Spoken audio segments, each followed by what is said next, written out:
and welcome to the Lightbringers podcast. It is season 4, episode 8, and it's going to be what do we want from Guild Wars 2 in 2025 in relation to many things, I would assume, because there's expansions coming out later in the year. There's still updates, there's all the things coming, and I'm going to put the mics on everyone so everyone can be heard and seen and all the things. Did you watch the Vine?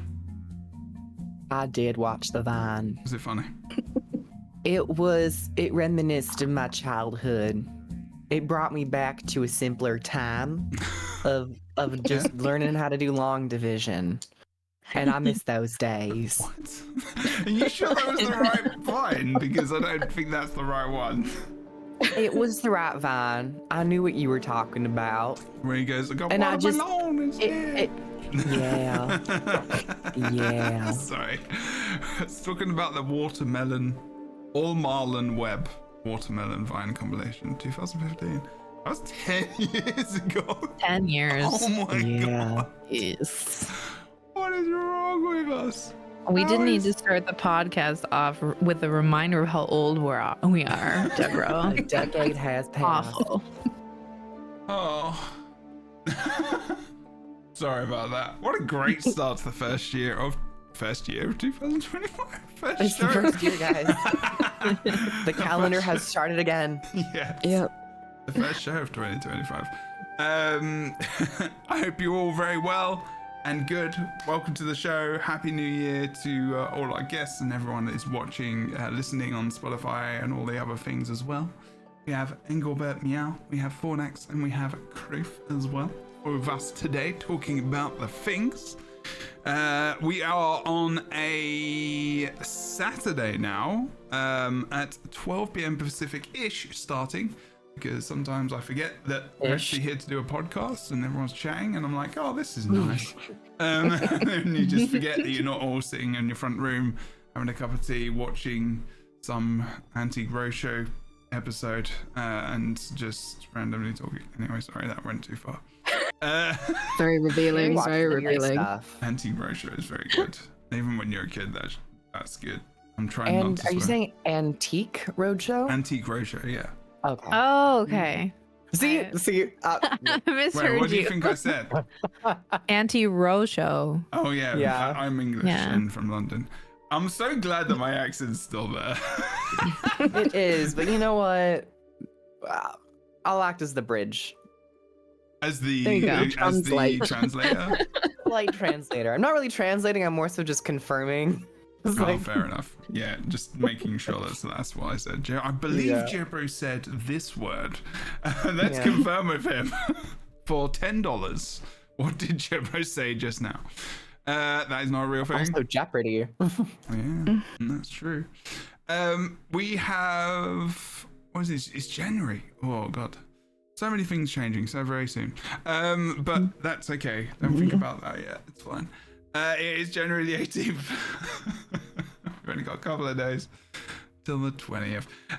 But it's going to be fine because we've got an amazing game to play this year. February. Called Guild Wars 2. What? I just realized it's almost February. Don't panic. It's fine. I'm way worried about other things before February. It's going to be fine. First of all, I want you to let us know what you do, where you do it. Engelbert Meow. What do you do and where do you do it? Hi, I'm Engel. I stream on Twitch, twitch.tv/EngelbertMeow. I play a lot of Guild Wars 2, but I also do a series on my channel called Cursed Cosplays, and I do them for charity for the Extra Life, where I cosplay people, places, and things from Guild Wars 2. And I do it all, anything's game. And I do it all on the fly, so no preparation other than grabbing materials from around my house, or I'll make like one run to the store, and I do it all in 4 hours or less. So they usually turn out a little weird, a little cursed, but a lot of fun. So wait, so someone suggests it, and then you go do it? Basically, yeah. What, so in the same like stream? No, like normally I give myself a little bit of time to get like bits and bobs. But I don't like plan out the makeup design. I don't spend any time practicing or like doing anything in advance. It's all me trying to figure out how to put it together live as sort of like a challenge. And sometimes they like totally fail, and I've had to like scrap ones and start completely over halfway through before, and it's but it's a lot of fun. I like the challenge. Nice. I love a cosplay improv. Right? It's fun. If you haven't seen the streams, you need to go and check out the cursed ways of Engelbert Meow. This is true. Okay, so Twitch, yes, you do the things there. Excellent. Go follow them. Yep. Their things and stuff will be in the description below. And it's my mic. There we go. Okay. Lovely. Good to have you back. Thank you for joining us. Fornex. Tell us what you do, where you do it. Hey, I'm Fornex. I'm the Crichton Herald. I make content over on YouTube and occasionally stream over here and talk to these lovely people whenever they'll have me. Do check out my content. It's the Crichton Herald basically everywhere and anywhere, although I have recently left some platforms. So check me out on Blue Sky, check me out on YouTube mainly. Oh, yes. Yes. YouTube. Having a bit of a January purge of things that we don't need in our lives. Yes. Pretty much just on Blue Sky now. And just posting reels on Instagram, that's it. And I'm probably going to give that up soon because of that, man. But anyway. Excellent. Please go make sure you check out. No social media sites left by the end of 2025. That's true. Yeah. I mean, honestly, would it be bad? Discord and everyone's going to be on one WhatsApp group. That's what's going to happen. Yeah. Or Red Note. Yeah, that's the new one, isn't it? Bye-bye, TikTok. Everyone's just going to go over to that. I reckon someone's going to save it. But anyway. Fornex, make sure you go and check out all their stuff, bits and bobs. Not available other than through only Fornex. Only Fornex, true. Chris says what you do and where you do it. And also just realizing, Engelbert, what are those things before your name in Twitch? They really didn't think about the design of that, did they? I think they're Christmas lights. Well, They do those not are my look very like familiar Christmas lights. Christmas lights. I think I got a couple of those too. They did not feeling look like inspired. Christmas lights. Why are they up that way? If they were like hanging, it would make more sense. But they kind of look like other things. And if you're not in Twitch, you don't get to think about what that looks like because I'm not telling you. Anyway. Apparently, I clipped the halls. I don't know. It disappeared. Wait, is that like a Twitch official thing? Yeah, it is because I don't have anything. Yeah, it's clip the holes. I think them being in a pair is really the only saving grace here. I think that was totally intentional as well, actually. Yeah, health warning. If yours look like that, you need to seek medical attention. Probably a little bit of. If they look like that, they're definitely not Christmas lights. Someone did not get you Somebody Christmas was lights for stuck in Christmas. those halls. I don't know. Is it one hole or just like holes? I mean, what are we calling it now? Is it just one hole? Is it one long hole? You never know. Depends on the evening I feel like having. No, we're in it for the long haul, okay? No. Oh. The long haul. The long hauls. Oh dear. Anyways, go Slim's watch- the collar. Maybe I should like put a little picture of it in our thing.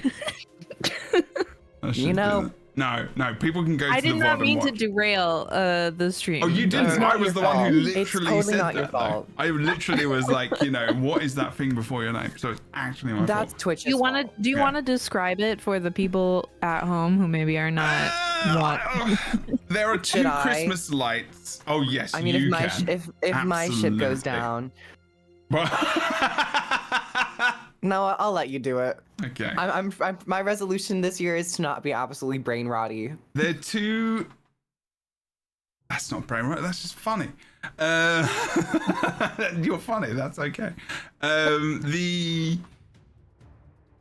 They're upside down Christmas lights, but more old school. So they kind of look like bulbs, but they're more pointy. And they might have they look like they have a flared base to them. Yeah, like they kind of go like this. They kind like of an antique Christmas tree shape? yeah, like that, but like a light bulb, up, which is pointing up and looks like it could go into somewhere. Very mysterious. Twitch honestly ate with that one. I love that. That's iconic. Okay, Someone's I'm slightly eating it. short-sighted. So I thought that they looked like distended testicles, but on closer inspection, Yeah. I'm going to allow I your. see that they are lacking their flared base. Okay, no Yeah. problem. I have now permitted the term rectum in my chat. And that's the only other piece of information. That's the only no, because it's a sexual word. Apparently, that's just auto mod. Oh, I guess. It's just auto mod. Is a sexual. I've been doing it wrong all this time. That's what it said. It was said we don't like, checking this sexual term. And I'm like, and then I was like, be what? biology, okay? This is just bio. This is 8th grade high school level bio. Hey, I mean, Yeah. rectum is now a sexual productive organ now, apparently. Mm. I prefer the word sphincter because it is non-specific and yet specific. Do you know what I'm saying? Yes, Sphincter. this is true. Okay. Yeah. This is true. Okay. Yeah. All right, can you do use it in your the light intro now? company. Because we're a little bit into the You know what? podcast. I really think that was my intro. Anyway. That was your about- intro? And really, everything we hit on is exactly what I'm all about. So I think just slap the name Kroof at the end of all of that, and we're good. The description, We're good, fam. the description of the I mean, we light should talked have been about your flared intro. faces. We talked about, backdoor. Hey, Balls, let's get into it. decking Literally. them. My name is Kroof. Yeah. Welcome to Twitch. And if you want to go watch my my shorts over on YouTube, I'm doing a lot of Marvel Rivals content. I'm also You're streaming it here on still doing it. Twitch. Good. Yeah, Marvel Rivals is doing really well. It's fun. Who would have thunk? Me and superheroes, unlikely friends, duos, even. But yeah, welcome everyone. We're talking about Guild Wars 2 today. I am going to make sure. Are we? At some point. Well, So we'll get there. far as Okay. Christmas Hopefully. lights, so far as Christmas lights and Marvel and rectums. Although Christmas lights and rectums, same thing. Anyway, I hate that Yes. word. Ugh. you don't like the word? There are a few words that just itch the brain in a bad way for me. That's true. And that one, it's not the worst one that I've heard. I don't love it. So, go I for will say it quite often though. Do you have a suite of other options? Of the words I don't like, Are they family friendly? or what I would replace with it. Substitution. Yes. Substitution. Exchange. I would Is this say, family friendly and yeah, Christian related? we're gonna be anatomy. I'd rather just say colon, because it's also punctuation, so dual purpose. Mm. And I'm all about a Swiss Army knife. Not in your colon. Wow. Whoa. Sorry. That got a Swiss Army knife in your colon. my god. Don't do that at home, Yeah. kids. Anyways, Don't do that at me up. home. I can't. All right. Anyways, this is a Guild Wars 2 stream. Hmm. Yeah, they did. They actually posted us out on Blue Sky. So Oh, welcome. did they? Yes. Oh, I would not know. I haven't stepped foot in Blue Sky. Well, it's better than the other thing. It's nice. It's nice. I like it over there. It's nice over there. Yeah. It's good times indeed. Okay, so we're going to talk about the Guild Wars 2. Follow proof on the things. So we People have are following me. Why are you guys following me? What? because you were there one time. Yeah, I am on there, but okay. Oh, Proof got following. Thanks for the follow. You're welcome. Let's have a look. Actually, how many followers you got? You got 149 followers. You haven't even made a post. Holy moly! haven't. There you go, damn. And that's when you got internet riz. You do. You have internet Rizla. Rizzo. Riz. Anyway. You're dating yourself with that attempt. All right, y'all. Let's get out of Ohio and go into Guild Wars 2. I just used to roll my cigarettes. That's all. People still use Rizzo. It's fine. Other things. Anyway. So, Gemfire Wilds. We have some things left of Gemfire Wilds. So we have 2 more updates in February. We have one, and then we have one in potentially May. I've put question mark in my mini document of awesome. We have a bunch of stuff. So we are thinking about Guild Wars 2 in 2025, but at the same time, pardon me, what we would like to see from Guild Wars 2 in 2025, and even just the idea of what might be in the future for Guild Wars 2, which may be developing in 2025. It's a really vague podcast, just in case you hadn't noticed, because there's nothing else going on right now to talk about, because it's January and people don't talk about their games much in January. Although I think that's changing, because you know there are a lot of games that are actually doing a lot of stuff pretty early on in January, because I think that's a good idea.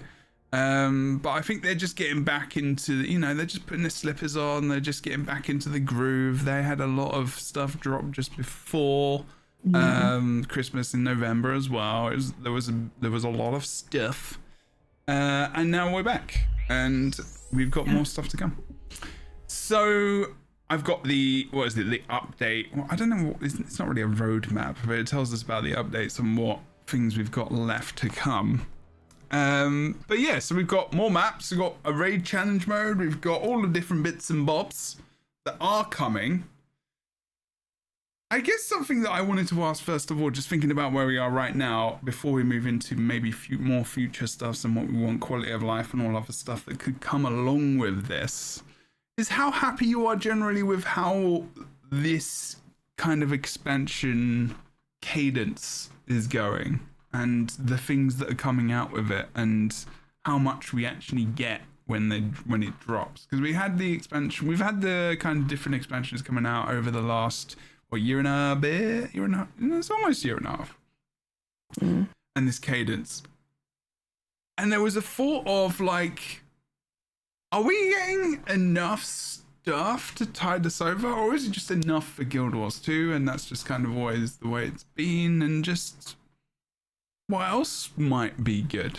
I don't know. I know it's a bit of a very vague open question, but are we getting enough right now? And between patches, like how much downtime are you having? Are you playing the game right now as well? Are you playing it as much as you were before? Are you playing about the same? Is there just a lot coming out where you're just playing other bits and bobs? Game's been out for a good while. Where are you at? I tend to loop back during release cycles.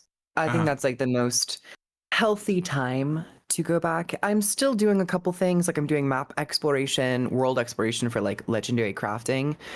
But I think the question you asked in terms of like, is this enough, or is this what we were expecting versus is this enough for Guild Wars 2? I think both can have their own independent answers. I think what we're getting is enough for Guild Wars 2 at the moment, because there's Guild Wars 2's lifespan is at where it is at currently, and yes. I think that this is what they can achieve with the game. Make sure we have this conversation later, because we started it before the podcast, and I think it was a good conversation.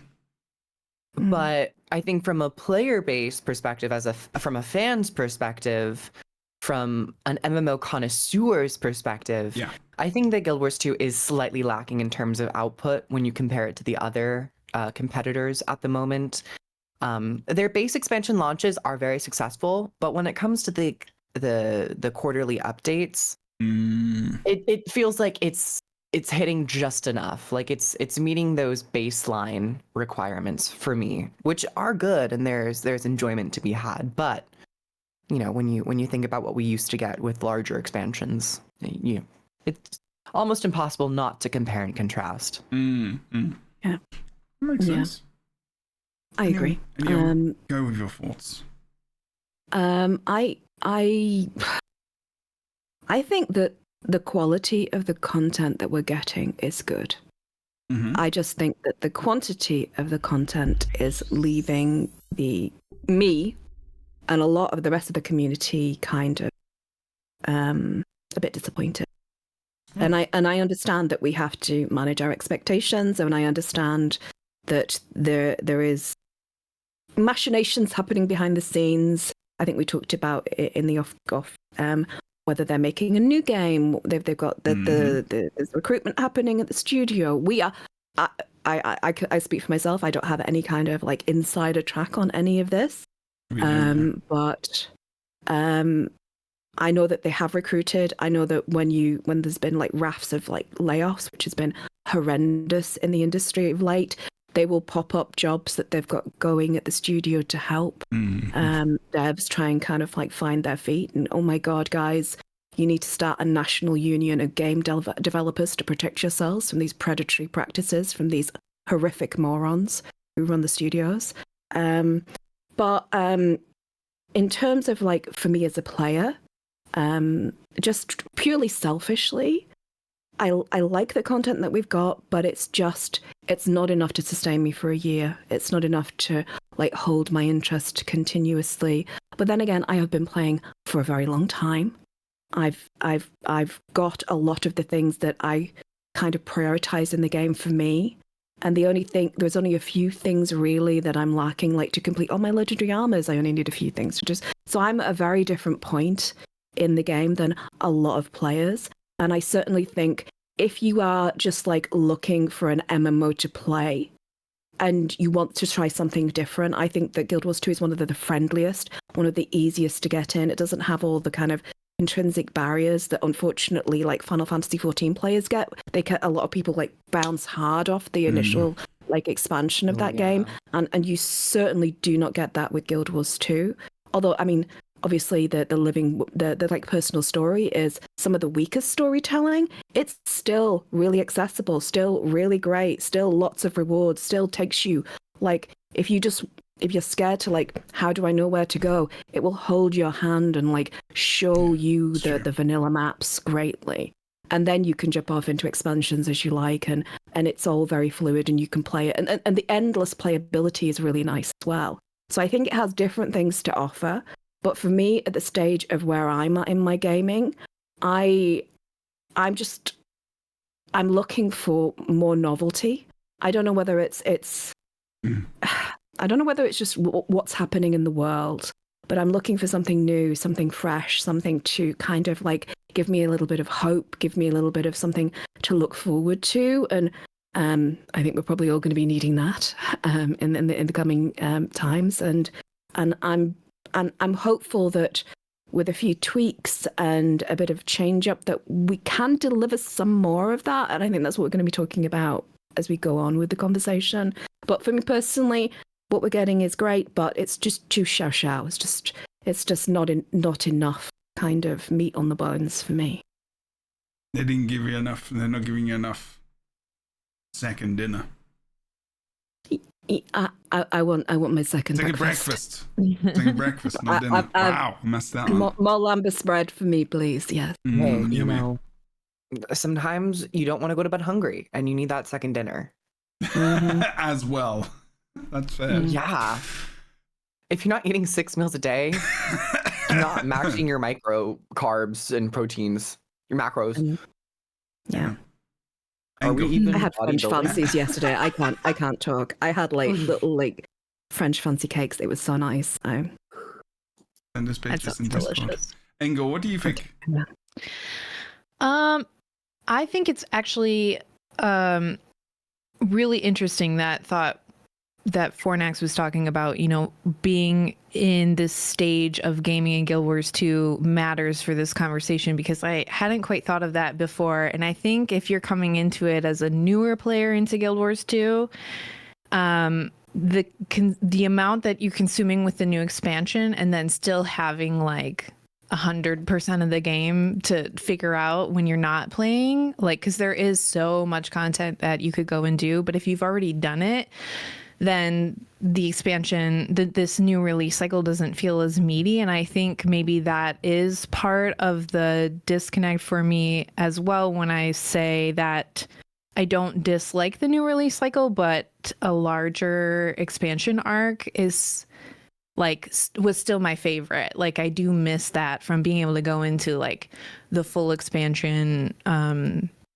of like Heart of Thorns and having all of that content, all of that world building to come into, where I feel like these are smaller bites and I'm satisfied with them. I'm enjoying the content. Janthir Wilds I am still loving just like so much, and I can't wait to see with these updates, what's to come there.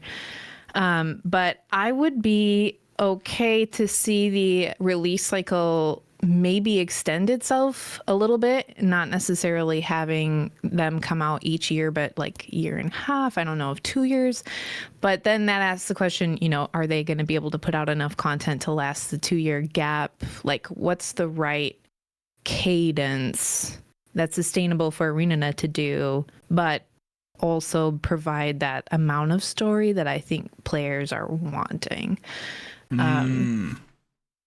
So yeah, I wouldn't say I'm unhappy. I do really like it. And I think I think maybe it's also, we talked about comparison. Like comparison is always the thief of joy. Like that's a saying for a reason, right? But it's on its own still really fun and something that I've been enjoying. Sure. But I thinking back, like, how I would feel to play like a full Path of Fire expansion again, like I would just be like through the moon. But I don't think it's bad, the new release cycle either. I also think that this feeling has really settled in more so right now than the previous releases, like for Secrets of the Obscure, because the first release we got didn't actually include a new map, which is a great source of replayability that I know I and many other players gain a lot of joy from. You're able to get into that new environment, look at the new areas, the new characters, maybe some achievements and side quests. So that gives you a lot more playtime. But our most recent update was just the raid. So without having that map, and with raiding being such a particular sphere of content with its own, for me, I don't love the way that you play the UI and the team structure and the role structure of Guild Wars 2. It's not something that I've grown to love. So while I love the mechanics of the raid, I still find it challenging to like easily slot into raiding just from like an organizational perspective. So this patch didn't leave me with a lot of replayability. So maybe true. If it had like, I think with endgame content, be it raids, strike missions, or fractals, it is very wise to also accompany that with like some form of open world map expansion or new map. With other games, they do that all the time. And I think that was what, like maybe the core as to why I feel this so heavily right now and feel like there's been such a gap in things for me to do in Guild Wars 2 right now. I think that's a very good point, because the maps, I love jumping into the map and literally exploring the whole thing over and over and over again, and like doing the events and checking out the rewards and checking out the new skins there and the new little idiosyncrasies you can find, and they're like, just, that's probably not the right word, the small little snippets, and I suppose it's definitely a word, I don't know if it's the right word I meant to use, but just all the little knickknacks that are in there, like, I still haven't played the new raid, and I don't really necessarily I was keen to try it, and now I'm just like, it's probably great. It's probably great, like you say. Like, it's probably good. Is it a good replay? Is it, and it's not like the same team would work necessarily on the same things. I mean, obviously, like in terms of artwork, etc. Yes, I mean, I guess to a degree, but like, is it? I think the raid goes in as well as a way of them not making a new map, because it's like people want the raid, so it's like it's a good thing to add, but also means we don't have to make another map. necessarily to just slot into the expansion. And it's like, well, which one takes more work now? But then it's like, which one is the better thing for the Guild Wars 2 community? And I actually think that map is. I don't think the raid is. And I think it's just Guild Wars 2 is. I think there are more. The game. I will never forget Crew for you saying this. I know I hark on about it every single time. But the end game is impact. the metas, the map metas. The end game is the maps, the completion, legendaries are based off of like exploring maps as well. It's such an important, good part of the game. There's not many maps in Guild Wars 2 where I'm like, I haven't 100% completed that, and I've genuinely run around and explored and just been excited to just check out all the little nooks and crannies and the little waterfalls and the secret little mini jumping puzzle that leads into a little bit of story, and something else. And it's just so random and it's just so cool. It just feels like you're in a world which is unexplored and you're doing it for the first time, and it's really good. But a raid is very different, and it does only appeal to a very small part of the community. And I think that's just legitimately the way it is. And whether or not it excites people to watch it on Twitch and it brings a crowd of people to Twitch, I don't think Twitch is the be-all and end-all of a community in a game. I just don't think it is anymore. I don't think it has been for a while. I mean, it helps people through drops and stuff, but that's the reason why people are watching most of the time. And raid, that brings excitement, and it might get people into a raid for a couple of days, but it doesn't do that for Guild Wars 2 in the same way, I think. That's my thought, anyway. But anyway, I'm going off the point a little bit. Go on, Fornex. I was just going to buttress your argument by saying that, for example, in some of the most successful MMOs, you have one of the foundational pillars is raids. Yeah, it's not just the raid encounter that people are there for. It's the armor sets. It's the transmogs. It's there's a whole ecosystem of rewards and mount skins and titles and all the rest of it. Right. And they push that a lot. And because there is such constraints in Guild Wars 2 around, one, how you can apply your fashion, and two, how you can unlock exclusive skins. I think they've just put strange barriers up that don't serve the community and actually serve to put people off playing a lot of the content that is genuinely, truly wonderful. Yeah, because you don't have to gear grind, right? So that you trying to get that best gear and even trying to get into a raid to be like, oh, I need this thing, I need that thing. Unfortunately, I think in a way it kind of F's them over a little bit, but it was also really good. I don't like necessarily having to do certain content to get the best kind of gear, but also I don't do that in World of Warcraft. I haven't played any of the raids, any of the new raids, but I've got gear which is just good enough for me to play the content I enjoy. I think you're right. If I want to get that wicked mount skin, I need to go to do that thing. I have to. I can't think of many things which I really want in Guild Wars 2 where I'm like, I need that. Other than the legendary armor, which is Heart of Thorns, and I did that and I played those raids to death to get it. That was because it was the only way to get it at the time. Whereas now you don't need to. You can play PvP in World v World and it's much more accessible and easier, to be fair. Yeah. It's just time. Really, I mean, you don't even need fairness, to win. I wasn't even thinking about BIS. I wasn't even thinking about best in slot for each class or each build of each class. I was genuinely just thinking about the wealth of armor skins, because I know that you collect armor skins in other games. You're a collector of the Fashion Wars. I'm a collector of the Fashion Wars, and I would love to have that more associated with the raids. Just imagine a whole theme of armors set around the Mistrai Gambit, all those beautiful kind of Asian-inspired kind of fusion mix, Moroccan style. That would be amazing. Just didn't have to be functional. Could be just bog standard, and it's slightly different style for each weight. So there's a wealth of stuff that they could add to these raids to get people to play them still. There you go. So first thing of the 2025 wanting moving into that era then error, which is, it's not a long error because this is a podcast episode, would be, maybe the rewards and relooking at that. And we've talked about it, like, so maybe that's something we can talk about now. Like, what kind of rewards you want in 2025 for next? Like, what is that something that that's what you want, right? You want, but we've talked about this till the cows come home, but it's definitely relevant today. Yeah. Like, it's always been relevant, but we get on this pony and ride it past the finish line, I think. I don't know. Wow, that was a weird metaphor / analogy. But anyway. I don't know where you're going with this, but yeah, only Fornax and you'll see lots of ponies. I saw the Christmas lights in chat again, so. Back to the Christmas lights. Sorry. Honestly, I think the transmog set stuff that they do in the wardrobe is fantastic, and it lends itself so easily to that itch to collect everything, because you can collect it all.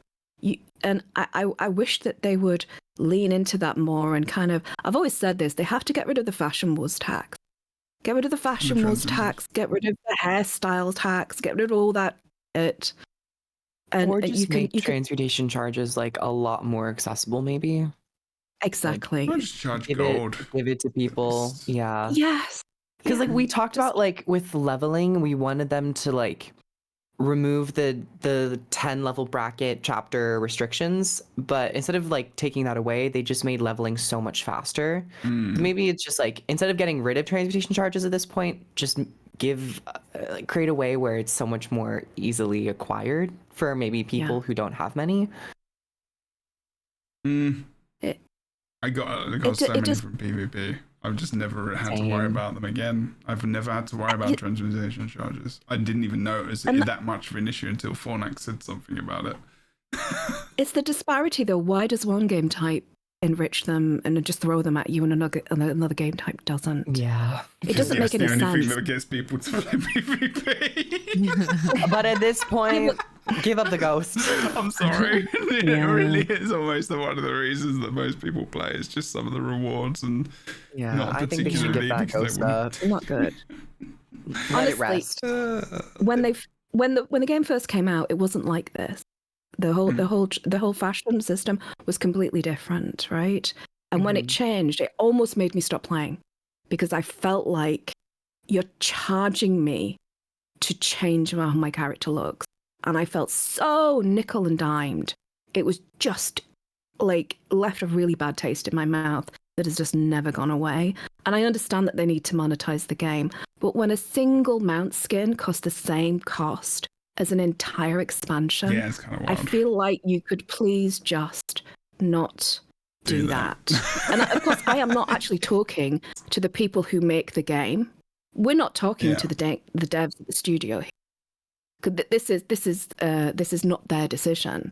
But I wish that the people who actually made the decisions understood the kind of detrimental effect that this kind of parasitical type of monetization, it turns the gaming community against the game, therefore in the long run is not profitable, That's a difficult conversation, because Guild Wars 2 doesn't have many revenue streams. And I'm like, if they take that away, is that a significant thing where people are like, I don't pay a sub and I only pay for a $25 expansion every year now. There's not much I'm paying for outside of that. Is $25 a lot of money for how much I'm playing the game? And it's like, it's really like independent how much they want to do that and then pay money for things. And like someone just said in chat, like, and it doesn't mean that it's right, that's for sure. But like, the game needs to earn money and it's like, you don't have to buy it. It's not power, it's not anything else. And World of Warcraft got away with selling $100 mount, which really doesn't do that much. In all honesty, you just go to a flipping city and like people bought it, and it's like, well, if it's not there, I don't know. It doesn't feel good. I feel like the monetization of mounts would, like modern day monetization, would have like shocked like Back in 2012, the day, 2013. for Like sure. people would have been like, and it's just something that has slowly Yeah. been normalized year after year. And so I that's right. think Yeah.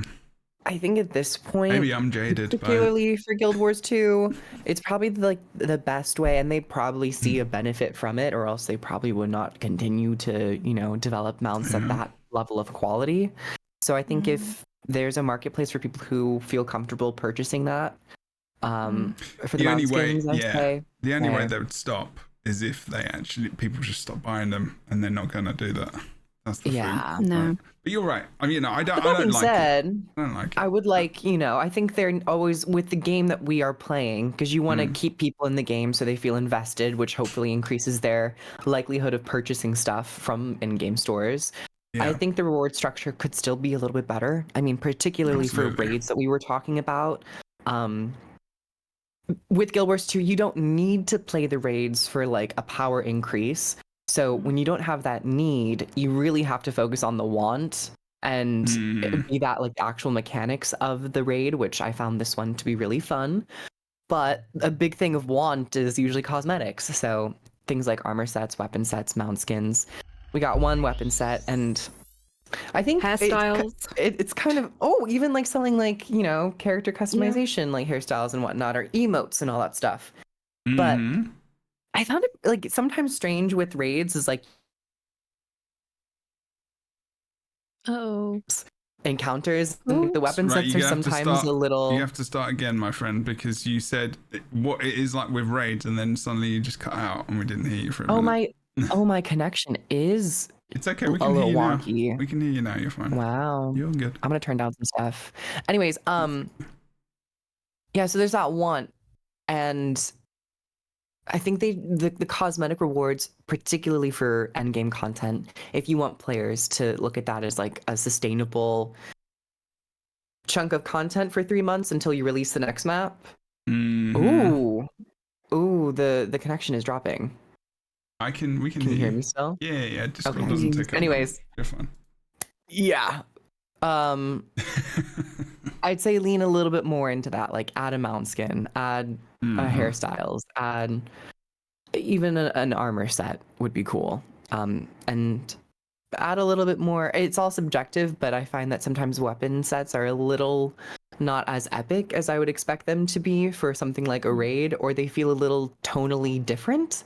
Like this one was about like fighting the Titans, and then the weapon set was like a beach set. I was like, I don't see how that really connects. Yeah. That's odd. That's interesting. With the Titans. Sense. Yeah. Maybe the Titans just really need a beach vacation. Maybe. The amount they're getting wrecked, probably.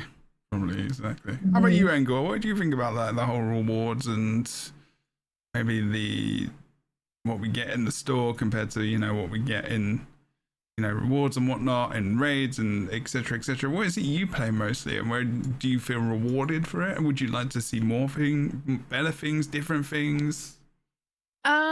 Well, so I am definitely in the boat where I only play like raiding content or World v World content when there is some sort of incentive for me to be there, because mostly play PvE. I love the story. I love achievement hunting. That is like my bread and butter. But it was like legendary armor and then the legendary trinkets and things that got me to actually push myself to start raiding. And that was actually fairly recently, like within the last 2 years. So I would agree that I think if there was more incentive or like, but I don't know what the right answer is. I've been sitting here trying to think like, could there be a different, legendary skin, or I don't know. I know we've not necessarily hidden legendary weapon sets behind raids. They're more the ascended ones, but can I have a higher drop rate of, precursors if I raid, or, something along those lines where I would be more likely to engage in that content, because there Is that are... what would get you to play it more? Do you think? Yeah, I mean, I like the fashion wars. I like the skins. I like having the best gear, the legendary gear, and that really opened the door, like, for me. Nice. Because I'm scared also too. Like, I will fully admit, like, I'm scared of totally wiping a whole group because I don't know what I'm doing in raids or something like that. So it was intimidating for me to get into it without having something to push me to get into it for, if that makes sense. Absolutely. Yeah. Once you've done it a couple of times, it's fine. You get used to it. Yeah. No, like, on the other side of it, I'm like, oh yeah, no, like, it's fine. Amazing. Like, anybody could do it. But I, like, coming from a very real, like, I spent like 10 years of the game avoiding it because I was scared of it. Oh wow, yeah. And That's a lot. I used to be a nervous Nelly when it came to raiding as well. I was Yeah. Makes sense though. I mean, I also think that with the kind of community that Guild Wars 2 has in general, and I know when the funny thing is the people that engage in the content and the videos of Guild Wars 2, especially like podcasts and more specialized stuff like this, they will say that what I'm about to say is bullshit. Well, I swore. Failed. And I was trying not to. The rating and whatnot doesn't really, and that kind of environment isn't really the kind of community that Guild Wars 2 I think wants, or ArenaNet is really pushing towards intentionally. I think the game is more, I want to say left leaning, but it's not that. It's more like, more Casual? Yeah, I mean it is. It is, right? Like, but you can still play the game in a hardcore way. You can still play it like, I mean, maybe those words are, not really correct, and maybe, even just defining it as more like if you play raids, you're a hardcore player. You're not casual. Like, you can still be a casual player and play raids. Like that, you definitely don't have to be a hardcore player to play raids. But at the same time, to make like significant progress and for those scenes to continue to be alive, I think you need a very continuous, large community to make it appealing for a lot of people to get involved and for it to be worth expanding upon, which is what they kind of did in expansion. I think they brought it back not for player retention / building, but for nostalgia and for like, we want a raid, and there's like, 2 streamers at the top of the directory who want raids, and maybe that's important, but I think that's kind of why they added it, really. I mean, and I think I might slightly disagree with you. Go for it. Absolutely. A lot little of bit people there. do disagree with me on this. That's for sure. But, well, like, I see on one side, there's definitely like a dedicated raiding community that, really wanted this, and I'm so happy for them. I do think they're pushing for it was like what maybe was the catalyst, but at the same time, like you mentioned, in order for raiding to continue, it is a small community. It's tiny. And I think, unfortunately, as the years have gone on, because they've only had, the wings that we've had forever, the wings 1 through 7 to play over and over, that it's been dwindling a little bit. They get to a point where, why am I playing this again and again? And you need new people to come into it. And I think they've done, ArenaNet's done really incredible work, and embolden mode, helping trainers, train, like, and offering resources there. I think that there's been resources there, but then also integrating this new raid wing into the meta, like into the story, like really kind of pushing it along with this expansion was a benefit to trying to get new people interested. If they do this wing 8, then they go, oh, well, maybe I could try wings 1 through 7. Absolutely. I do think that serves as a bridge for some new players into that's definitely, like, I completely agree with you. Like, I have no disagreement about that at all, and I think it was the best way they could have done it. I just don't think that there's enough people that want it or need it, or that's the main audience for Guild Wars. I would love them to show us numbers, because, and then they definitely, I would hope that the numbers are the reason why they would have done that in the first place. But I think also if you've got an MMORPG without raids, I think, you know, people are like, where are the raids? Like, it just sounds odd. Like, it's almost like not an MMORPG anymore because you don't have raids. It's like, because it's just a part and parcel part of like any big MMO, right? But I don't know It's if part of the community psyche, definitely, to have raids. If you don't have raids, people are like, well, what are you doing in the end game? They don't. And because they don't have any experience with the game, they don't understand that, one, it's all end game, basically, because all the content really starts at 80. And two, what we really, the shining content that we have are massive open world raid boss events. And I don't think they sell it enough. That's what I would like to see more of. I would like to see them in 2025 really promote Guild Wars 2's unpromoted stuff, which makes the game so epic. Well, that's really not great terminology. I think I want Guild Wars 2 in 2025 to sell on what is good about it, not what other people think is important in MMO, but what they do well. Because sure, they do raids really well, but they do meta and map design the best in the business. They're the best in the business here. Easy peasy. Like, even in WoW's new maps, they're pretty good, but they do not have the depth of Guild Wars 2 maps. They don't have the small little tiny little stories and side quests and like people just talking, like the amount of voice acting there is. I don't think World of Warcraft has even close to the amount of voice acting sometimes that Guild Wars 2 has, just by like random people talking in the background. Like, people talk all the time. Like, we really underestimate how much voice acting is in this game. Like, they don't sell these really, really awesome parts of it where it's like, there's a map meta, like really like using those camera angles, and an expansion coming out, like showing us all of that kind of build up and the bosses and all that kind of thing, like saying you can get this legendary gear from doing this and blah blah blah. There's a legendary back piece coming out in the last update, and I'm really hoping that that's got a lot to do with maps and metas and stuff like that, which is what they did with the legendary armor, right? Like, that's rifts, etc, etc. Like, that's legendary armor. Like, sell that shit more. Like, the rifts and stuff, like, really develop that system into a system which is similar to raiding, but in a map sense. They did it in the game Rift. It was amazing. I loved Rift. So good. Yeah, it was so.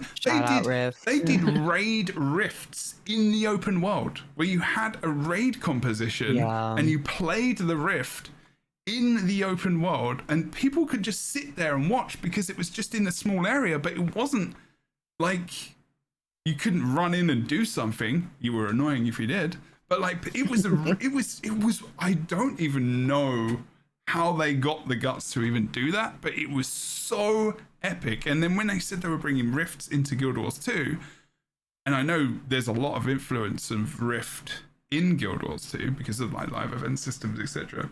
Like, it was just like fairly disappointing. You know, we could have. I could see them doing a map meta that is inspired by Rift's massive Rift raid system. Right, and we're still getting Rift openings in this current story, so I'm like, what? They could do something like Bavanisos where you have almost like you know, Rift chains, and then you get random boss spawns, and it's almost like a map that's dedicated to like champion farming, like from the good old days. Yeah, like really put a lot of resources into like the temples and right, yeah, like the attack on LA and stuff, like, you know, that kind of thing, but with more like. Well, I mean, that was the good thing about Rift as well. Like, the Rifts would take over cities, right? And villages and stuff. And they would just have their own mobs and spawn points and stuff. And there was like that really like idea that if there's not many players on the map, there's a good chance that the Rifts have just taken over the entire map and you're going to have to take it back. Like, that was just kind of cool. Anyway, I know I'm going into a little bit more of I don't know where I land. But, you know, I think... Well, that's what you want. It is, yeah. It is what I want. I want a little bit more them selling the game on the things they do well. The things they do well. On their terms rather than the expectations of what other games are doing. Like, you know, they did the it's just like even the trans NPC and a lot of the storylines behind, you know, disability, etc., like all that kind of stuff. Really, really cool. Like, sell that a little bit more. Sell the map meters. Sell mounts even harder than they are now. Like, we have mounts in Guild Wars 2. You can do this, that, the other. Whenever you see a big streamer come to Guild Wars 2 and they start playing this game, they are so taken back by how epic mounts are and how epic the world bosses are. Like, you go and watch any new streamer play and go in and see them fight the behemoth for the first time. Oh my god, people lose their crap because they're just like, what is this? Like in Elder Scrolls Online, a world boss is a dragon. There's a red that's not really that big in just an area, and you get some cool rewards. That's a world boss. And it's the same in WoW. It's just a big NPC. It doesn't really do much. There's nothing really like huge happening. In Guild Wars 2, there's like pre-events, and there's this big battle, and there's cannons, and there's armies and stuff running about. Like, it's pretty epic. Like, they need to sell that shit. But also, in line with that, like, sell your achievement system. The rewards behind it. All of these things which are hidden. And I think they hide from not only people who might want to get into the game, but people who play the game already. Which I've banged on about so much in the past. Sorry, I'm going to also stop now. Okay, someone else talk, please. I'm actually going to disconnect really fast because my ping is like off the charts right now. Yeah, your and then words come right back in. And your mouth so, are not matching, but that's okay. Pull me in like 1 second. Sure, will do. We're gonna look a bit twisted, sister, for a minute. Sorry about that. Yeah. Name Russian roulette. I mean, I think both I and I have a list. I know that other people have a list as well. So do we want to talk about some of the features that we want? Yes, absolutely. Let's go into it. So what do you both want from 2025 so far? Is there anything specifically that you were like, I need this? And also we do have an expansion coming up. So it could even be like a new feature or something like that as well. Let's go. Whales effing seals. That wasn't really like that spectacular, but yeah. I'm sorry. That was bad. And go. Who wants to start? You, darling. You've got a piece of paper, Engel. I do. I have. You know, you've got a PC, but you went old school. Yeah. You went old school with the paper and right. Did you say you went grandma with it? Yeah, my grandma core-ness, oh, you know. Yes. Get out the old pen and paper. Oof, pen and paper. Well, I just had a thought, like you were talking about like the dynamic events in Rift where like you know, they would take over an entire town and then you'd have to like fight for it back. I wrote something similar in here, so I thought it would be a good segue. But one thing that I would love to see, and maybe not in 2025 because I'm sure it takes some time to do, but another like permanent or large scale world event or environment shift for somewhere in the map. And I thought, I don't know if anybody's played like Helldivers recently, but they have like a giant community goal where they're like defeat a certain number or, you know, like take back a certain number of these planets, and you see like a percentage of like how much the entire community working together has achieved on that huge goal. One of the things I thought would be like really cool in Guild Wars 2, like we had in Living World Season 1, you know, where Lion's Arch changed, but we haven't really seen anything like be a huge risk if you don't meet the goal, I think, to players to the game permanently changing or changing for a while. And maybe it wouldn't have to be like a permanent change, but it's like, hey, if you don't meet this community goal, then this city is going to be destroyed for like a month or something while it rebuilds back to like the way it was. I think that could be really, really fun in the PvE of Guild Wars 2. To kind of revamp maybe some of the areas we haven't visited in a long time, in like Corteria, or I think, what if it snows somewhere in Path of Fire? I don't know. It would be kind of Yeah, I brought up one of the Helldivers screens because I know exactly what you're talking about because I play Helldivers too, and it's awesome. But I haven't played it much this year yet, and the end of last year I kind of went off it a little bit, but I got back into it because they brought in that new enemy and the new maps and stuff, and they're really good. But yeah, so this idea of attacking, or defending certain regions and then being like more of a reward and like maybe, you get rewards from it specifically kind of thing. And there's just more of an invasion kind of presence you're talking about? Like, we kind of do that with the fundraising. I know it's not the same as like an in-game quest, but like the fundraising for Extra Life, where the entire community benefits from everyone coming together to fundraise, a certain amount. And I think that's so fun, and people get so into it and they're so active. Yeah. And I was just like, what if it was something in game where, we're the Cryptus or the Titans are there and we have to just spend a month fighting them. Like, holy crap, I would totally jump into that. Oh, so there's just more of them maybe in a certain area for a while. We have to kill a certain amount or defend a base, etc., yeah, to get to a goal. And like that. And if you do it enough times, maybe there is a fancy transmog or there's something the entire community gets rewarded with at the end of it. Some trophy you could put in your homestead. I don't know if it would be rewarding for me because I'm like a trinket person, but hi. Hello, Griff. Okay, I'm back. Hi. But I think it would be a cool bonus event, or even set up like a holiday festival kind of a thing where it's a temporary area or a temporary map you can jump into, fight this war in a PvE sense, have a cool community goal at the end of it. Yes. See, Elder Scrolls Online had something a little tiny bit similar to this. I'm trying to find it. Where you would... I'm trying to find it. You could do like...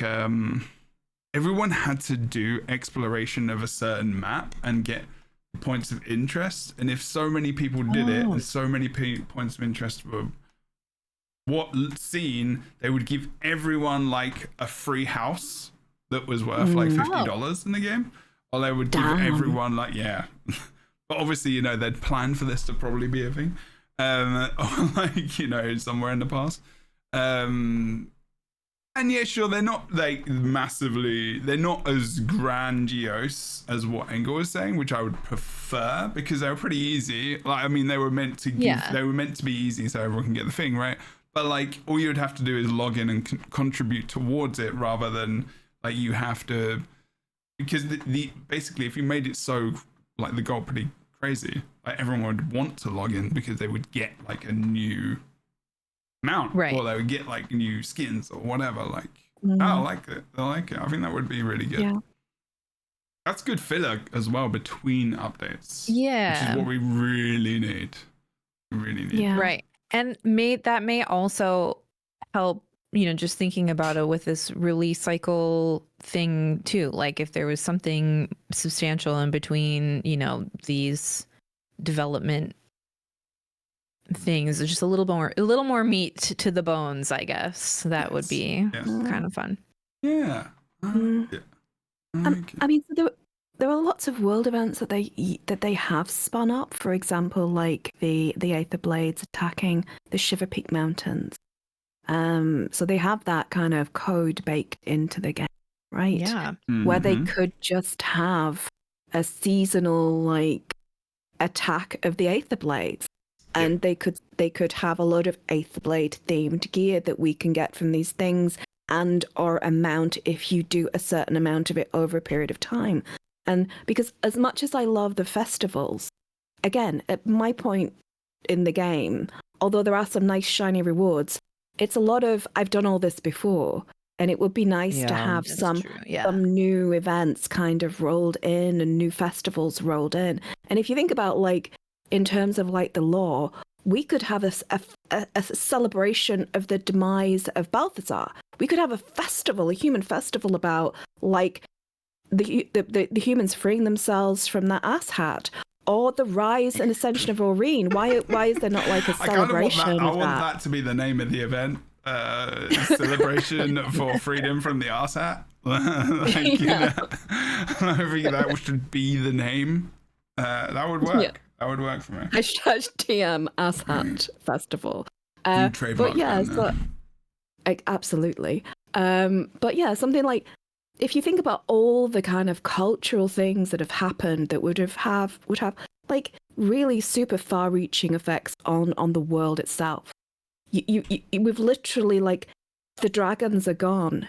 Everybody's life is better. There's a future now. So people would be celebrating that, and there would be like temples being built to Aurene, and there would be like a complete and utter paradigm shift in how the world was, and a couple of festivals to celebrate this kind of thing. I know that we have a Dragon Bash, but that's kind of like a tongue-in-cheek thing. But a real like festival of Aurene, they could have all sorts of events. They could spin all sorts of events about that, and it doesn't all have to be combat. There could be scavenger hunts. There could be just so much. They could be just like, if you go into dungeons now, you have a chance of getting some beautiful Aurene themed gear, or you get a chance of getting one of the precursors drop. Or there are things that they can do to kind of spice it up without having to kind of work their devs into a fine powder. You know what I mean? Sorry, devs. Yeah, sorry. Yes. But yeah, I really do. I like the idea, because I'm going to age myself now. So I was there when Anchorage was opened in World of Warcraft. This is how long I've been playing the game. And every server for months and months and months before Anchorage was opened was having to give like loads of donations in Ironforge, so that they could open. And the first server to do that got all the prestige and titles, and it was a huge thing. Only one person got like the Karaji mount and stuff like that. I mean, it's like rocking horse shit, honestly. Like, actually, unicorn. That's wild. Anyway, it's true, right? But so the opening of the gates of Anchorage was this massive, huge event. I remember trying to zone into to the zone to Silithus, and it was it was like stop motion animation, but it was worth it. But I think that you were talking about what World of Warcraft does better than Guild Wars 2, and although I think that they've taken a huge amount of influence from Guild Wars 2, far more possibly than the reverse. I mean, they're even having drag races now, which is just I agree. they're stealing their lunch. But what I feel like they do, and why their story still feels more substantial whilst it isn't, is that they do spectacle really well. They have those high moments. You mean World of Warcraft? Yeah, absolutely. Yeah. They do those high moments. They do those like really impactful moments, and they put a lot of punch into those, using a lot of cutscenes and a lot of fantastic voice actors. Obviously, I mean, they've got Rytak. Guys. I mean, what are we going to do? But no, I really think that I really think that if they just had a bit more meat on the bones, they'd have a lot more retention. And I think that we could even look at the in terms of like the Wizard's Vault turning over monthly rather than the quarterly that we're having. Yeah. I feel like it feels like old Mother Hubbard's cupboard is bare every time I go into the game, because the turnover is just not enough, right? I think if there were so valid. Like a few of those, well, actually there are the items that never go away, but are those like exciting enough? Yeah, it's like I'm gonna gold go and transmutation charges. Yeah, no, it's I mean, crew for PvE players, transmutation charges. Yeah, are really you got your transmutation charges there. But there is a certain amount, right, that you can get. So, so that is good that they've got those, and it's a good point. But like, I mean, maybe that's something we can talk about more, like the Astral Vault, and them developing that more. Are those kind of? And Fornax, is there like anything else you really wanted to come in 2025 as well? And we can keep going to other people. It's just like you kind of get to talk about. So I have a list. It's not as like long and like well done as Engel. Well, Engel just talked about one thing, I think. So like I know, but they have like a whole list. I saw that. We could be here for a while. I mean, they had a piece of paper. You don't know how much is on that yeah. piece of paper.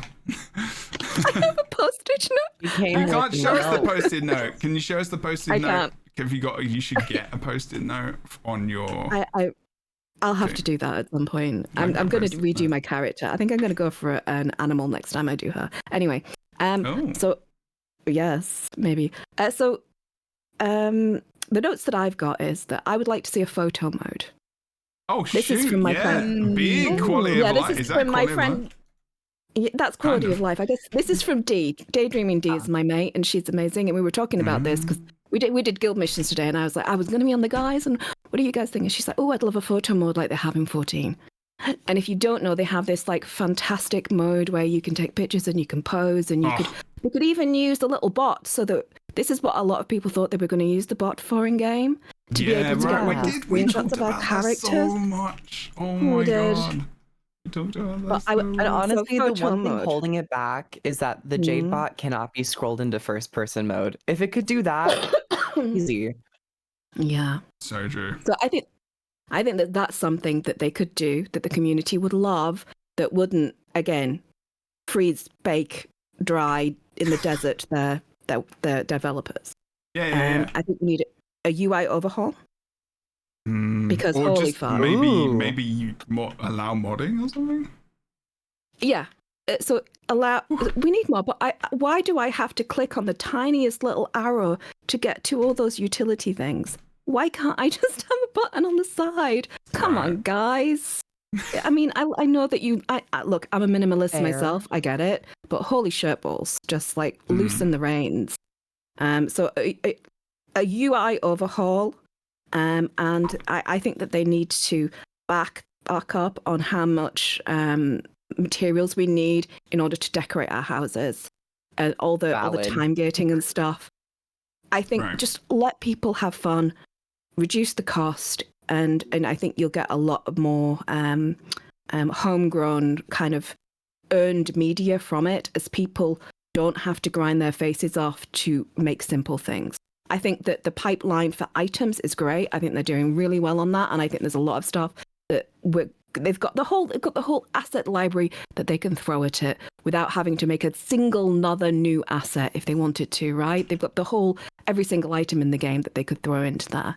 But I think that they really need to back off on how much it costs, because it's prohibitive. And if they really love their casual gamers, don't make it prohibitive for them to have fun in the house. Just make it fun, and then you'll probably get more money out of them if you put stuff on the gem store if it's fun. You know, so that's right. Yeah, make it easier to make the stuff over and over. The limit, I think, is a very intentional thing as well, because it definitely got like because I don't think they can fit all of these things into each instance without it breaking servers and stuff as well. So I think there's a very real like mechanical part to that, but like you say, like there is no limit to the things that I said for 2025. So making these, like, if it's possible to just have them, let us have more, maybe, at least, right? Well, I mean, it's not necessarily how many items we can put down, because guys, if you haven't picked up all that grass, those fuckers are nickeling and diming you get that grass up. There's like 1,700. All that wall, take it down. There's like 1,000 pieces of that wall. Just get rid of it, guys. But what I will say is, it would be lovely if there was a template so that you had loadouts, so you can load your Christmas themed that you've done and say, nice. or you load a summer themed, or you load or as they bring it all in, have it like a build template for you. So you could save the actual things. Oh, that's a good idea. I love that. That's a really good idea. Rather than having to like just remove all of the snow, which I'm inevitably going to have to do at some point in time, and my very well-designed Christmas-themed house, which I haven't changed, which was just literally me plopping up a jump puzzle thing on the house, as you can see on the stream right now. I'm putting a salon-head candy cane on the side. You know, Oh, very nice. it's wonderful. Oh my god, make some trees, man. Holy shirt balls. Anyway, I sorry. like trees. So oh my god. I the like last thing trees is that in I- real life, but not in my house. They do cherry blossoms now. If you don't have cherry blossoms, you're not living your life right. Okay, Well, but it's very American. last thing, obsessed. and because I've been talking for about a week. No, you The haven't. last thing is, have I not? Okay. So the last thing is, companion dungeon. Oh yeah. Oh. That's cool. Go on. So both 14, and I think it was 14 who started it. WoW followed, and they're really actually all following the original Guild Wars that had henchmen that you could take into your dungeon. Mm-hmm. And one of the conversations that I was having with my guildmates today, hey Enlin, hey Dia, was that could it be that the devs are making a big expansion for this game?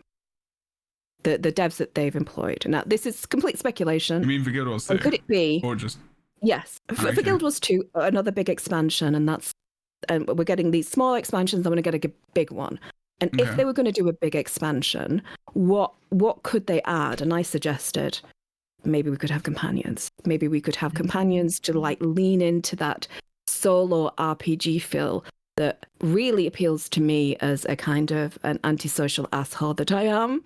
I like the fact that I can jump into Guild Wars and play the story start to finish and basically not have to like interact with another living human being. So, and I think that one of the things that people who like to solo play miss out on, especially in the personal story, is the instances, the dungeons, which are an integral part of the story. I mean, most people don't know why about anything about the arguments and interactions between the original companions that we had with Air and so that story is all in the dungeons. And if we had companions who we could take into there, henchmen, NPCs, so that they didn't have to rely on not having a good matching system for easy group making, which is something that they still desperately need, both for dungeons and for raids, then having like companions that you can go in with, that you can solo this group content with, I think would be fantastic and an interesting game feature for a new expansion if they were going to do a big one. You know what? Hell yeah. That's my like top of the list in terms of fun. Well, I would say fun because I would want it to be in the spirit of fun, but it would probably have lasting gameplay implications, which would probably be left for like some type of large expansion. But I would love to see henchmen return, and then also like heroes, like where you could customize them and like bring your other characters from your account. Cost, would be cost lovely. is already there. Cost can be Yeah. number one. Yeah. Damn. Okay. Cost on cost. Cost It's like on have a cost. party and they're all cost. Uh-oh. Oh, you were talking about something else.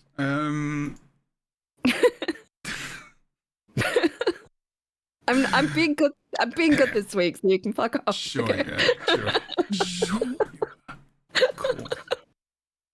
I'm Nobody dying. I've got to believes be you. good. This could be my last one. Yeah. That's why you're being good, because you're going to cough halfway in between some dirty comment. Absolutely. Okay, that was good. That was good. Criff, is there anything you really want in the game other than maybe your specific $500,000. I mean, you know. You keep talking about this. Really want half a I million? really, I know. I don't want to be too greedy and say $1 million. I'm trying to keep it humble, Okay. but Uh-huh. I kind of I've completely given up on the possibility of any new races. I'm like, you know what? It's not going to happen. It doesn't matter. I think You can do whatever you But want. I want I wanna to. pony. 2025. I'm trying to be more truthful to myself in hopes that it actually Oh, helps wow. me as a human being. So Less Lulu in 2025. Proof is know. going for Everyone's always pessimism in like- 2025. yeah, no, Oh, not no! pessimism, realism. Oh, yeah, We're okay. serving realness this year. But I would okay. On the docket that you provided us, it was a little cheat sheet. You did add new class. And I actually would love to see Guild Wars 2 attempt a new class. Those were instead ideas, of, by like, the way. You can go adding- outside of that if you want. They were just ideas. No. But I've also had that idea for a while now, because as it is right now, we haven't been receiving new elite specializations. And the weapons we have been receiving have been nice and they've been fun, particularly the spear. It really, Yeah. outshined Secrets of the Obscure. Two-handed weapon But- is much more in depth than the one-handed, for sure. Yeah, I love a two-hander.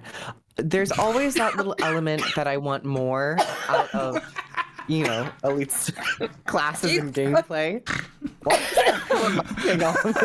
Come on, actually, you okay? I'm fine. You did I'm not fine. mute your Carry on. microphone there, but I'm not sure if the cough is because you're sick or because of what we've said.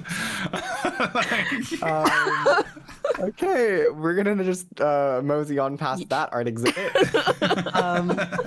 So I have legitimately thought of I believe adding a new class to Guild Wars 2 where the developers funnel all of their gameplay and systems resources into that new class as being a possibly really exciting and successful expansion feature. Because it's something that every single person, new player and old player, veteran player, would be able to find novelty in. You're getting to explore different game systems that weren't there before, new themes, new motifs, new weapon pairings.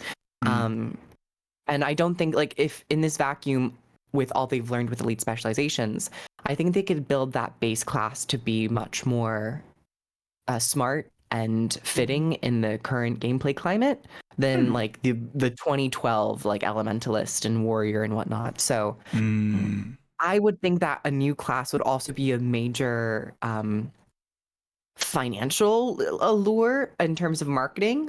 Hey, brand new class. That's something to really, everyone would be like, oh, I understand that, rather than a new weapon for each, class. Everyone who doesn't play Guild Wars 2 would be like, well, what does that mean? Are weapons that important? You get into the game systems that are more intricate to Guild Wars 2. So I think, I would like to see a new class if they all just worked on a new class for a year and a half, 2 years, however long it takes. Of weapons. Instead of weapons, Yeah. instead of an elite spec, Yes. Yeah, I agree. How about this? How about a hybrid new race, new class? For example, like a Lagos Hunter. It would be a the limited race. hero. like Yeah, so it would be a limited race. If you want to play a Lagos, you can only play a Lagos good. Hunter.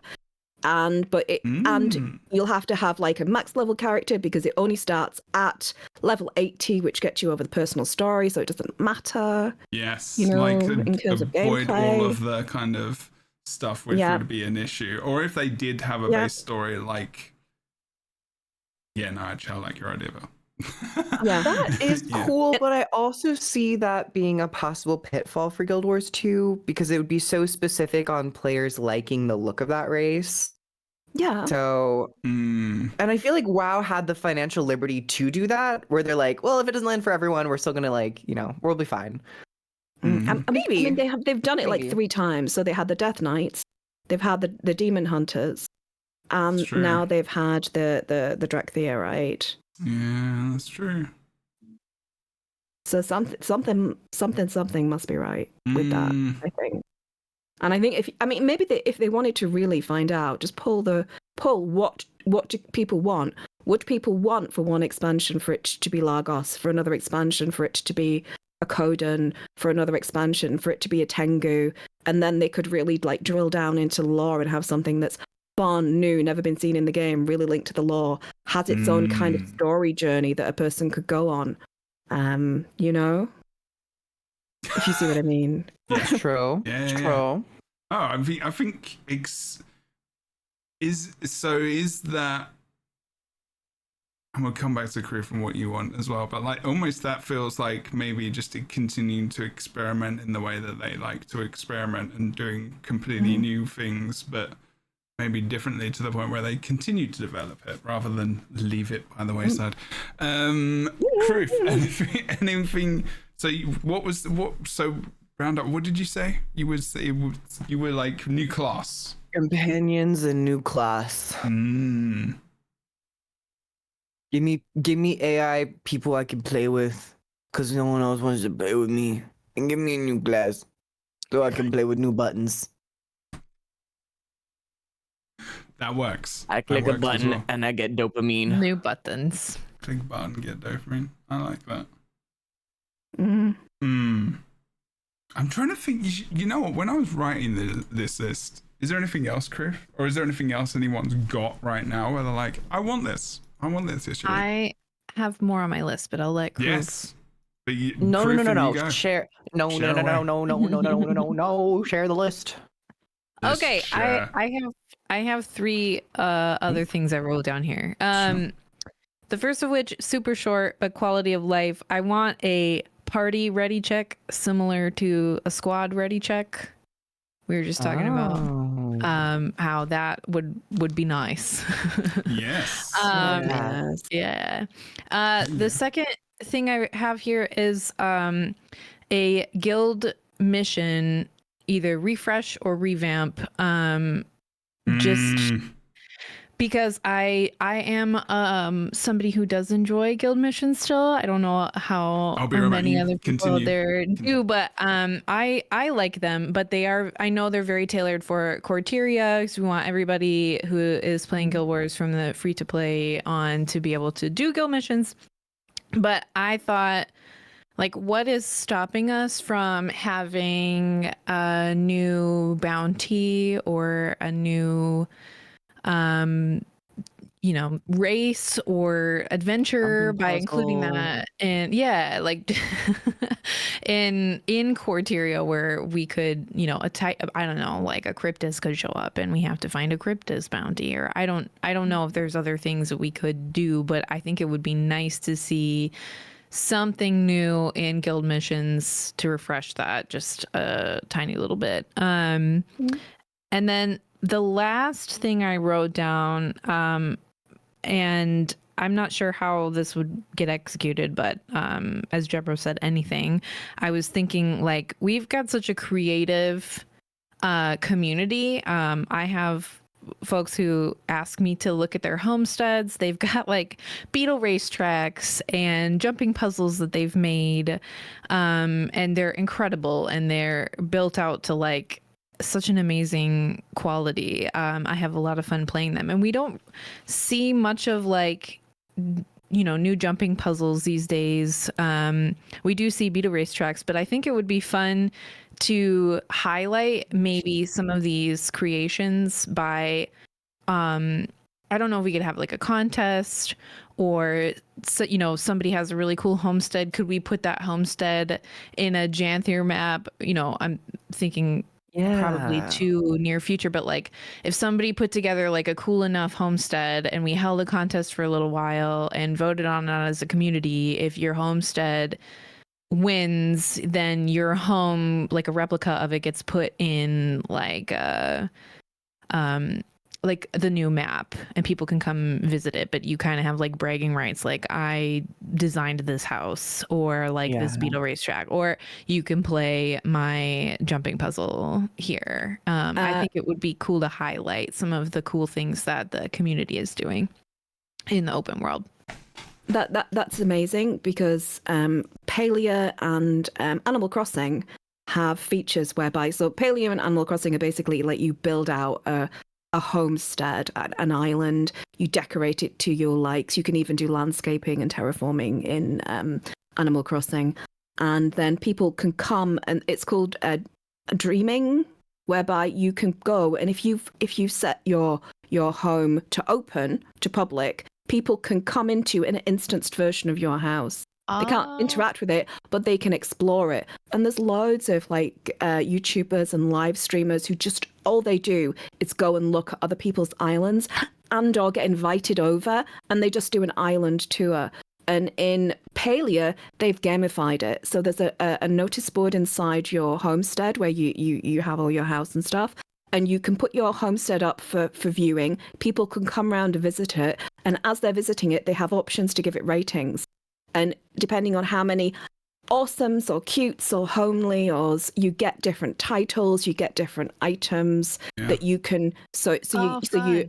Oh, that's yeah, cool. and they go up on a community board. So you have a massive community board of all these different houses that you can look at. So you can even Russian roulette it, and you just go to a random house and look at it. Or you can like specifically look at the top of this is the top this week, this like fantasy island in the sky, and you can go and you can see the items that are in there and see where they've got them from. And it's a really lovely ecosystem.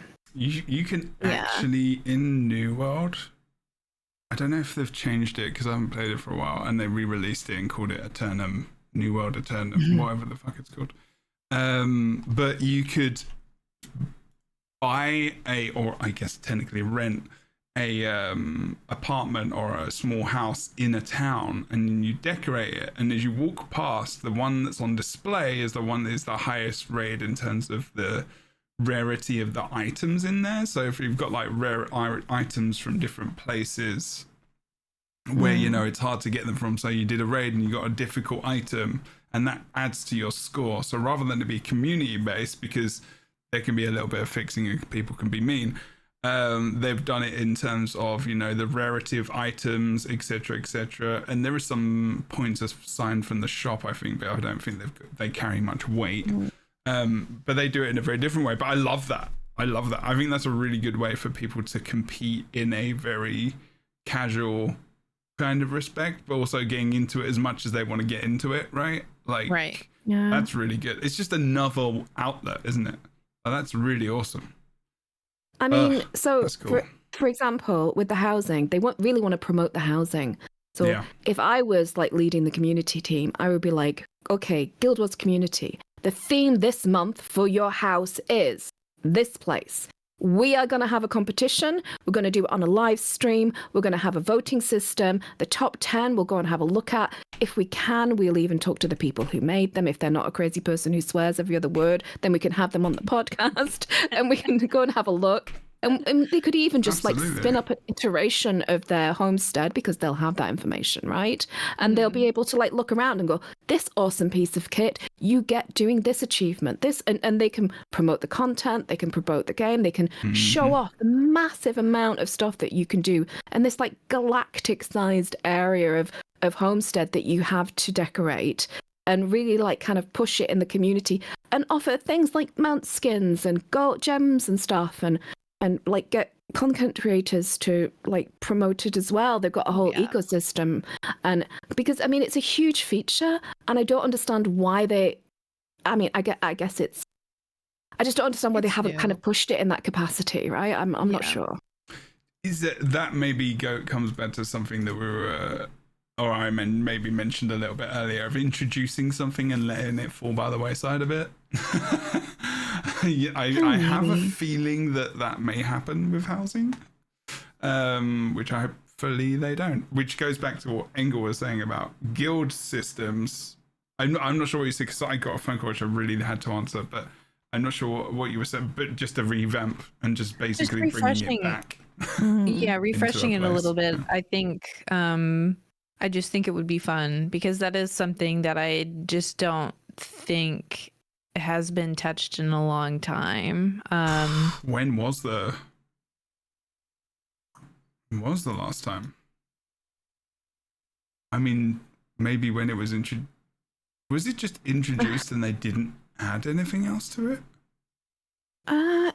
No, so they did add some internal features, like there's a PvP area that you can set up, so you can do guild matches in it, and that was right. Oh, that adds a guild mission, does it? So but I mean, I guess that adds to guild mission E. But I mean, if you're talking about like the mission tab, yeah, you're talking about no, we haven't had anything for we have races. I don't think we've had anything new since since the Karka days, I don't think. I'm wondering when this came in. I'm trying to find The it. cursed crab toss that nobody will play. Oh, Guys. You know, but I could it be remember mini even, games. like, you know, we were talking earlier about my want for like the dynamic event where, you know, you go and you do this, you know, you fight the Aether Blades for a week and you get some rewards. So maybe even something guilds could do, like you do this meta together as an event, you know, as a guild, guild event, and then you can earn some, oh my gosh, I can't remember what it's called. Commendations or something. Yes, guild To get commendations. armor. And you know, instead of doing like, I mean, like the guild missions are fun. I do like doing those with my guild. But yeah, just something new maybe you could do together as a guild, instead of those, or with those might be fun. Like to a hardcore kind of tower defense mode or something, like in its own instance, where you just spawn it and you just have like the There's a char event like the that strike. you can do. Yeah. That is the strike thing, isn't it? Oh, like there is the char event guild mission as well. Yeah, where you can do that, but there's just waves and waves, and it gets more difficult. And like you're just having a laugh with your mates, because that's what it was like. I don't know if you ever watched Bogota and Peach, Aurora Peach. You were in a guild. I was in the guild later, but like I was there for a couple of the videos. I think one just randomly joining them, but they would make these videos of their guild just running around doing like the chicken races and stuff like that. It was hilarious to watch, because that's what it was about. It was just about having a laugh with your mates, but you know, it needs to be rewarding, and there needs to be refresh and things added. Now, if I go to the trivia part of the wiki on Guild Wars 2 on guild missions, they were added in 2013 with Flame and Frost, which is the first Living World story. And then they got Guild Bounty Training, which was added in March 2013. So the guilds could afford like unlocking costs and stuff, which was, you know, not a major thing. Then Guild World events were added in 2014 to allow guilds to spawn world bosses, which is very cool. And then September 2014, they added... No, that wasn't really big either. Guild missions were reworked for Guild Wars 2 Heart of Thorns formation go here, but they added PvP and World v World guild missions, which, you know, isn't huge because it's just literally just going to do it with people, so partied up. In Guild Wars 2 Heart of Thorns, and also the PvP ones are very hard if you're not a PvP focused guild. And they didn't really add much past, they didn't really add a lot of content to it from the launch of it, basically. So it's over. Well, really, in chess, there's a decade of neglect. I would say it's more. It's almost since launch. So they've launched it and they left it. And they may have done like some, you know, they've done some tweaks. They've probably done some UI stuff. And I'm not saying we don't appreciate the work they did to it, but it was a thing which was like, they brought it in, but it was left. And I think I go back to my point of like earlier, things I want into 2025 in the future is to not introduce systems that also get left by the wayside, to also not promise and are safe that they're going to do things and not do them. And this goes back to something which I was going to bring up, which is actually the PvP mode, the beta testing thing we did, which was back in September, and we have not heard a word since then about the new PvP map / mode. Radio silence. Exactly. And that is something that we often have when they are not sure what's going on with it. And it's, you know, that makes me think it's just not happening. Which probably isn't the case, but it doesn't make me feel good about it. And I haven't played PvP since. And I got excited about it. So it was just like, there's an exciting thing coming. Oh dear. It's not. Like the World v World thing, you know. It's and that changed a lot. That was not the best handling, unfortunately. So they have done very well in their communication in terms of, you know, other things and systems and loads of awesome things coming out, etc., etc. But I think making sure that they don't make promises and talk about things before they're really fleshed out is going to be really important. And I think, you know, guild missions were one of those things which weren't fleshed out very well, and also they didn't have any real plans for the future of that. And I think the reason they didn't develop it is maybe because people weren't playing it as much, but the reason people weren't playing it as much was because it wasn't well fleshed out. Like, you know, there wasn't enough. It was fun. It really is a self-licking lollipop at this point, isn't it? Yes. Oh, Yes. I love that. I love that. I would like to see or hear at least some form of status update on push, because I actually liked it. I think Guild Wars 2's PvP. I really did as well. Yeah, absolutely. Mama, I'm not taking it seriously no matter what happens anymore. I'm not going any hardcore. Nothing. It is what it is. It doesn't matter. But if you know what, super it really cute. did show me how to have fun in PvP again, because it was different. It wasn't the same old conquest that we'd had for a decade plus, and you know, Absolutely. So, PvP probably will never Proof, be tell me more what about it that. is. And what is it that got you? So these are the kinds of things we want to get people reinvigorated in the game, right? Like, and in a way, that's like a good wish and desire for 2025. But what is it that made you play it and that made you excited about it? Because that's really important. Was that it was different.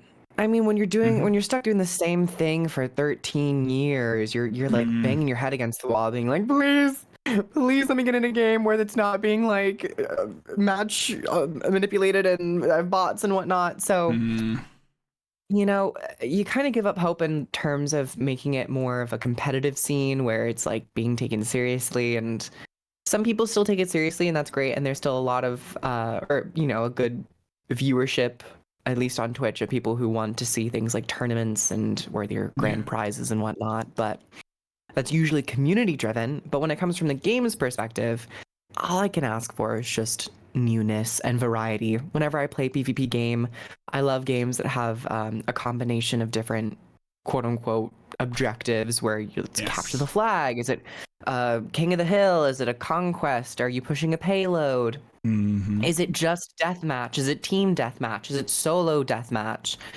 So I think Guild Wars 2's PvP would honestly just benefit from having variety. Yeah, I think it's True. and it's so hard for games to do well when there's not enough people playing in the mode. But I think, you know, there used to be, but like, over time, you know, like you say, that because there's not been enough variety, etc., there's not really We been that came, we interest. saw, we conquested. Let's do something else. Yeah, I mean, they've got so many good rewards in it, which is good. But it's not, but you know, when they made the system automated, that was a big message to a lot of people of like, you know, it's good to have this automated system, but it almost means that because it's so automated now that, you know, that's it. There's nothing new or changed or special that's coming. They've done some adjustments to automate tournaments. There is some modes like 2v2s and 3v3s, which is deathmatch. But, you know, 5v5 deathmatch people would love, and like, you know, a bit more and whatnot. So I think you're right, you know, some more novelty, which is kind of what both Engel and Fornax were saying, and I was saying to a degree. You know, we want newness. And I think that's the big theme of a lot of what we've talked about, which sounds obvious, but I think, you know, novelty and newness doesn't necessarily mean the same, but a new skin on it. It means a new kind of system or developing something old and bringing it back in a way which is fresh and more enticing for players and even new players to be like, oh, I didn't know about this. And advertising their uniqueness, right? Like their uniqueness, how they do something, because Conquest was, you know, even though there's Conquest in other games, you know, it was very unique at the time. Like, you know, and the push is not necessarily unique, and there's, you know, it's just, but it's a very successful mode in, you know, Marvel Rivals now specifically. That is the main mode which everyone, I think that's, I don't know, I think they probably enjoy all the modes the same, but, you know, it's still a big thing. Like, you know, they should be going ham on that shit right now, really, in Guild Wars 2, but they're not, as far as we know. I just think Conquest is too difficult. The great thing about It's too PvP games like nuanced. Marvel Rivals It's is too that it's nuanced. literally one point. It's Yeah. all about the team fight. Mhm. With Guild Wars 2, it's like you have certain moments of the team fight, but then it's literally how are you moving throughout the map is like the biggest thing. How are you using your utility skills Rotations, wisely? matchups, If it etc. if it was just like one capture point, I would wonder how that would look for Guild Wars 2's PvP scene if it wasn't you had to split Yeah. the fights up between I three mean, maps. they've got that, or right? Like three objectives. in like Overwatch and Marvel Rivals, and it can be, capture it and then hold it, and it's like you said, it all focuses on the fight, but there is still the opportunity for people to be picked off on the sides and whatnot, right? We've got those kind of classes in the game which can do that. Thieves, for example, revenants, blah blah blah. Mm-hmm. Good points. Good points. Mm. Ingo, did you go through everything on your list? Yes, Amazing. that is everything on my grandma list here. So Oh, the grandma list. We love the grandma core list. Let me go and see what if I have some stuff here which I wanted to talk about. And if anyone has anything else, please let me know. And also chat, join in. What is it you want for 2025? What would you like to see? Also, someone said Stronghold, which makes me... Yeah, they fully gave up on Stronghold. Yep. They just didn't go any further on that. The thing with Stronghold was, and I can give you some information on this a little bit. I don't think this is breaking NDA, but it might be. We'll find out. Oh wow, we'll find out to later. be fair, it was over 10 years ago. I think we're good. Yeah, exactly. Right. The statute of limitations. Oh my god. Yeah, exactly. Jesus Christ. I mean, it's no surprise. Really, it's just obvious. Anyone would pick this up anyway. At that time, MOBAs were huge. MOBAs were like the big deal in competitive gaming. That was competitive gaming, other than like CS:GO, right? Like they were huge. League of Legends. I mean, they still are. They're massive. They're still some of the biggest esports out there. But they really wanted to have a third-person style kind of MOBA, which is also what Smite is like, which is like what Paragon was like and Predecessor, etc., etc. But very, very different. It wasn't fleshed out. The systems that were a part of a MOBA, which people, find it very important, are, very much missing. It's still fun to randomly run around and play because it's more about the fights than anything else, and no one really cares about everything else that's going on. No one cares if you win or lose. So if I was going to play PvP right now, it would probably be to play Stronghold, honestly. Like, or the 2v2s or the 3v3s or whatever. But yeah, I think, you bringing up Stronghold in the chat was... Oh, that took me to a place right there of unfortunate disappointment. But it wasn't... I don't think it was anyone's fault. I think it was brave to go into that region specifically. Go on, Fonna. I will say, if we're talking about like things that I would just generally like to see in the game, I would like to see some like a colorblind mode. Okay. Right? Yeah. A colorblind Oh mode. yeah. Even World of Warcraft has a colorblind mode. And for example, for people who have dyslexia and learning difficulties, a little button that you could press that would read the text for you on the books and the scripts and the notes that are the numerous notes that add and enrich the lore would be fantastic. It doesn't have to be AI voiced. It could be genetic bot voice. You could pretend that your little Jade bot was reading it to you if you wanted. You could have a very automated computer voice for that. There were any number of things that you could do to make the game much more accessible for people who have disabilities and like hearing loss. For example, I've because I was very sick when I was a kid and I lost some hearing when I was a child. In Animal Crossing, there's a mode whereby like there's a little twinkling in the sky and then meteor shower happens, and if you do something, you get star drops on the beach. I couldn't hear that at all, and there was no option to change the pitch, so I had no idea. So I had to get my a family member to come and tell me when my console was making jingly sounds. Oh my god! Because of the pitch. Wow. But I mean, it happens, right? It doesn't have to mean that you're old to have hearing loss. Hearing loss can happen at any time, especially, I mean, the really loud world we live in, my goodness. So little things like that, being able to have a little bit of accessibility, a little bit of utility for people who have hearing, visual, color perception issues, that would be smashing. I would really welcome that. You know, I feel like this Nice. is where add-ons would be so nice. Mods, As if- yeah, absolutely. If the community could have tools Mm-hmm. and more leniency to kind of develop these systems, because looking at, I mean, so many games where They're in game. either right they now. stop their development Absolutely. or are slowing their development, the community that is behind these games, just the passion that people have will allow those games to have so much more longevity with like adding additional systems and quality of life features or improvements and UI changes or whatnot. So Yeah. I would really love to maybe there will come a time where they're a little bit more forgiving when it comes to add-ons. I looked up this just now actually, and I was like, what add-ons are there for WoW to help with blind players, etc.? And there is mods, or like you Yeah. said, Griff, right? Like there are people constructing and building mods to the games because of their own accessibility concerns. So they've kind of got some. That's how some people get into some of these systems, because they want to build. They want to create help the game be more accessible for themselves, but also, you know, in very different ways, like making, you know, a button that does this, a button that does that, because there's so many ways of, like, you know, I need to press so many things to get to this thing. Like you were saying earlier, Fornax, about getting to like masteries or something. I can't remember what you said specifically, but I think, you know, with Guild Wars 3, if it happens, I'm not sure why I did that.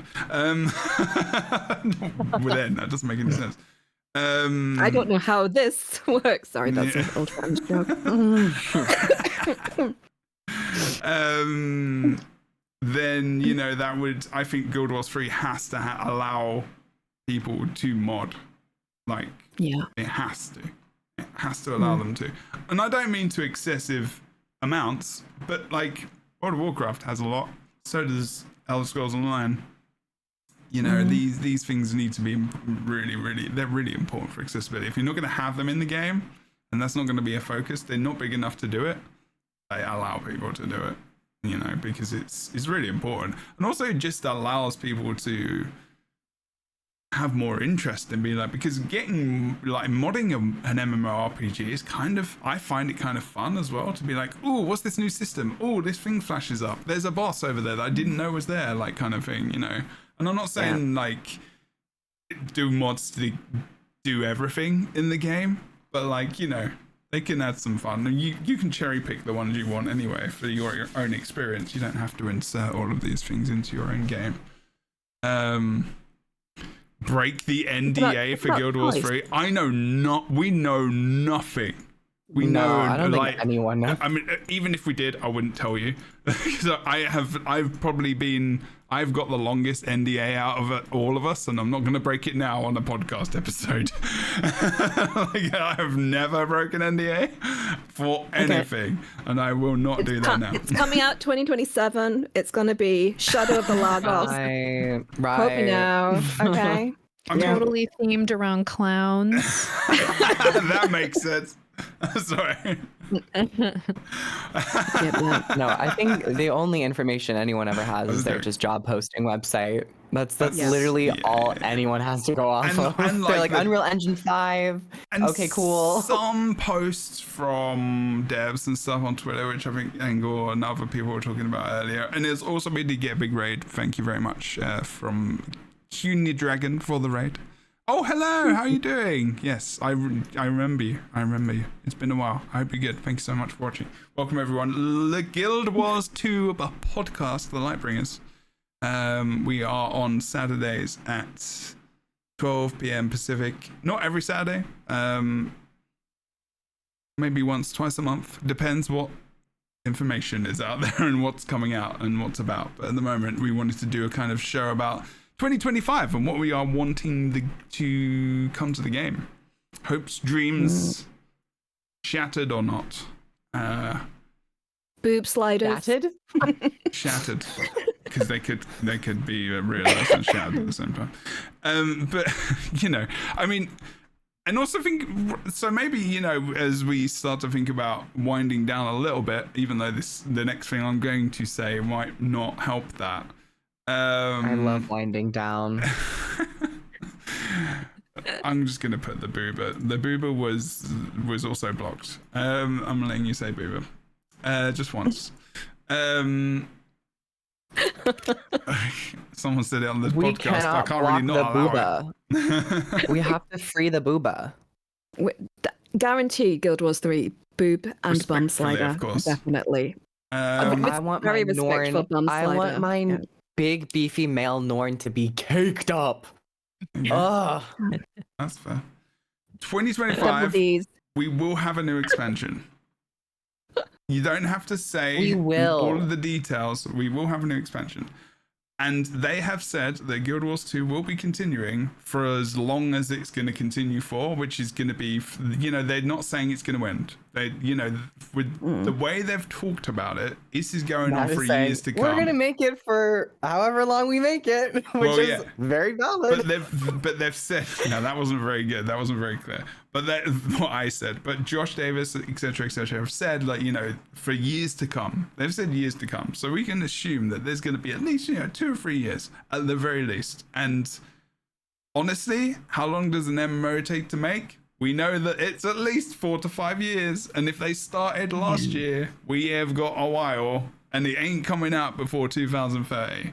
That's for sure. And if you ask Ashes of Creation, it'll take indefinitely. Yes. Oh my god, that is a joke. That game. Man. Anyway, everyone's dream MMO that will never come out, and that is very suspicious and suspect. It's still doing better than Star Citizen. Come on, guys. It's still doing better than Star Citizen. It's not doing better than Star Citizen. You don't think? What even is Star Citizen? I feel like I've Star never Citizen actually is epic. researched Star Citizen. Star Citizen's I've doing only really good. ever heard of it in passing, and Yeah, but it's never I wanna keep it releasing, that is way. it? Oh no, but Star Don't Citizen. tell me what but it is. I think most people understand that Star Citizen isn't really a game which is going to release. It's more of a project which develops staff and skill sets for a lot of people as well. Like if you go and It's play like a it, boot and camp. It's no, well, this is way too much explanation for a podcast episode about Guild Wars 2 in 2025. yeah. Okay. Anyways, I'll explain later. We're going to have a talk about that Kool-Aid you've been drinking later. We're going to have to. No. No, It's if you go and do some research, and yeah, sure, but at the end of the day, you get what you pay for. If you're going to pay for an early access to something and it's not going to be released for ages, and they've told you that, whose fault is it? It's your own fucking fault. Don't buy it. Don't buy into it. Have people played Star Citizen though? Yeah, they've been playing it for years. Yeah, It's been I alpha. played Star Citizen. Oh, It's good. oh, okay. I'm a okay, founder, now. darling. Yeah. Yeah. I'm thought in. this was like a Chronicles of Illyria thing. That thing that we're. Anyways.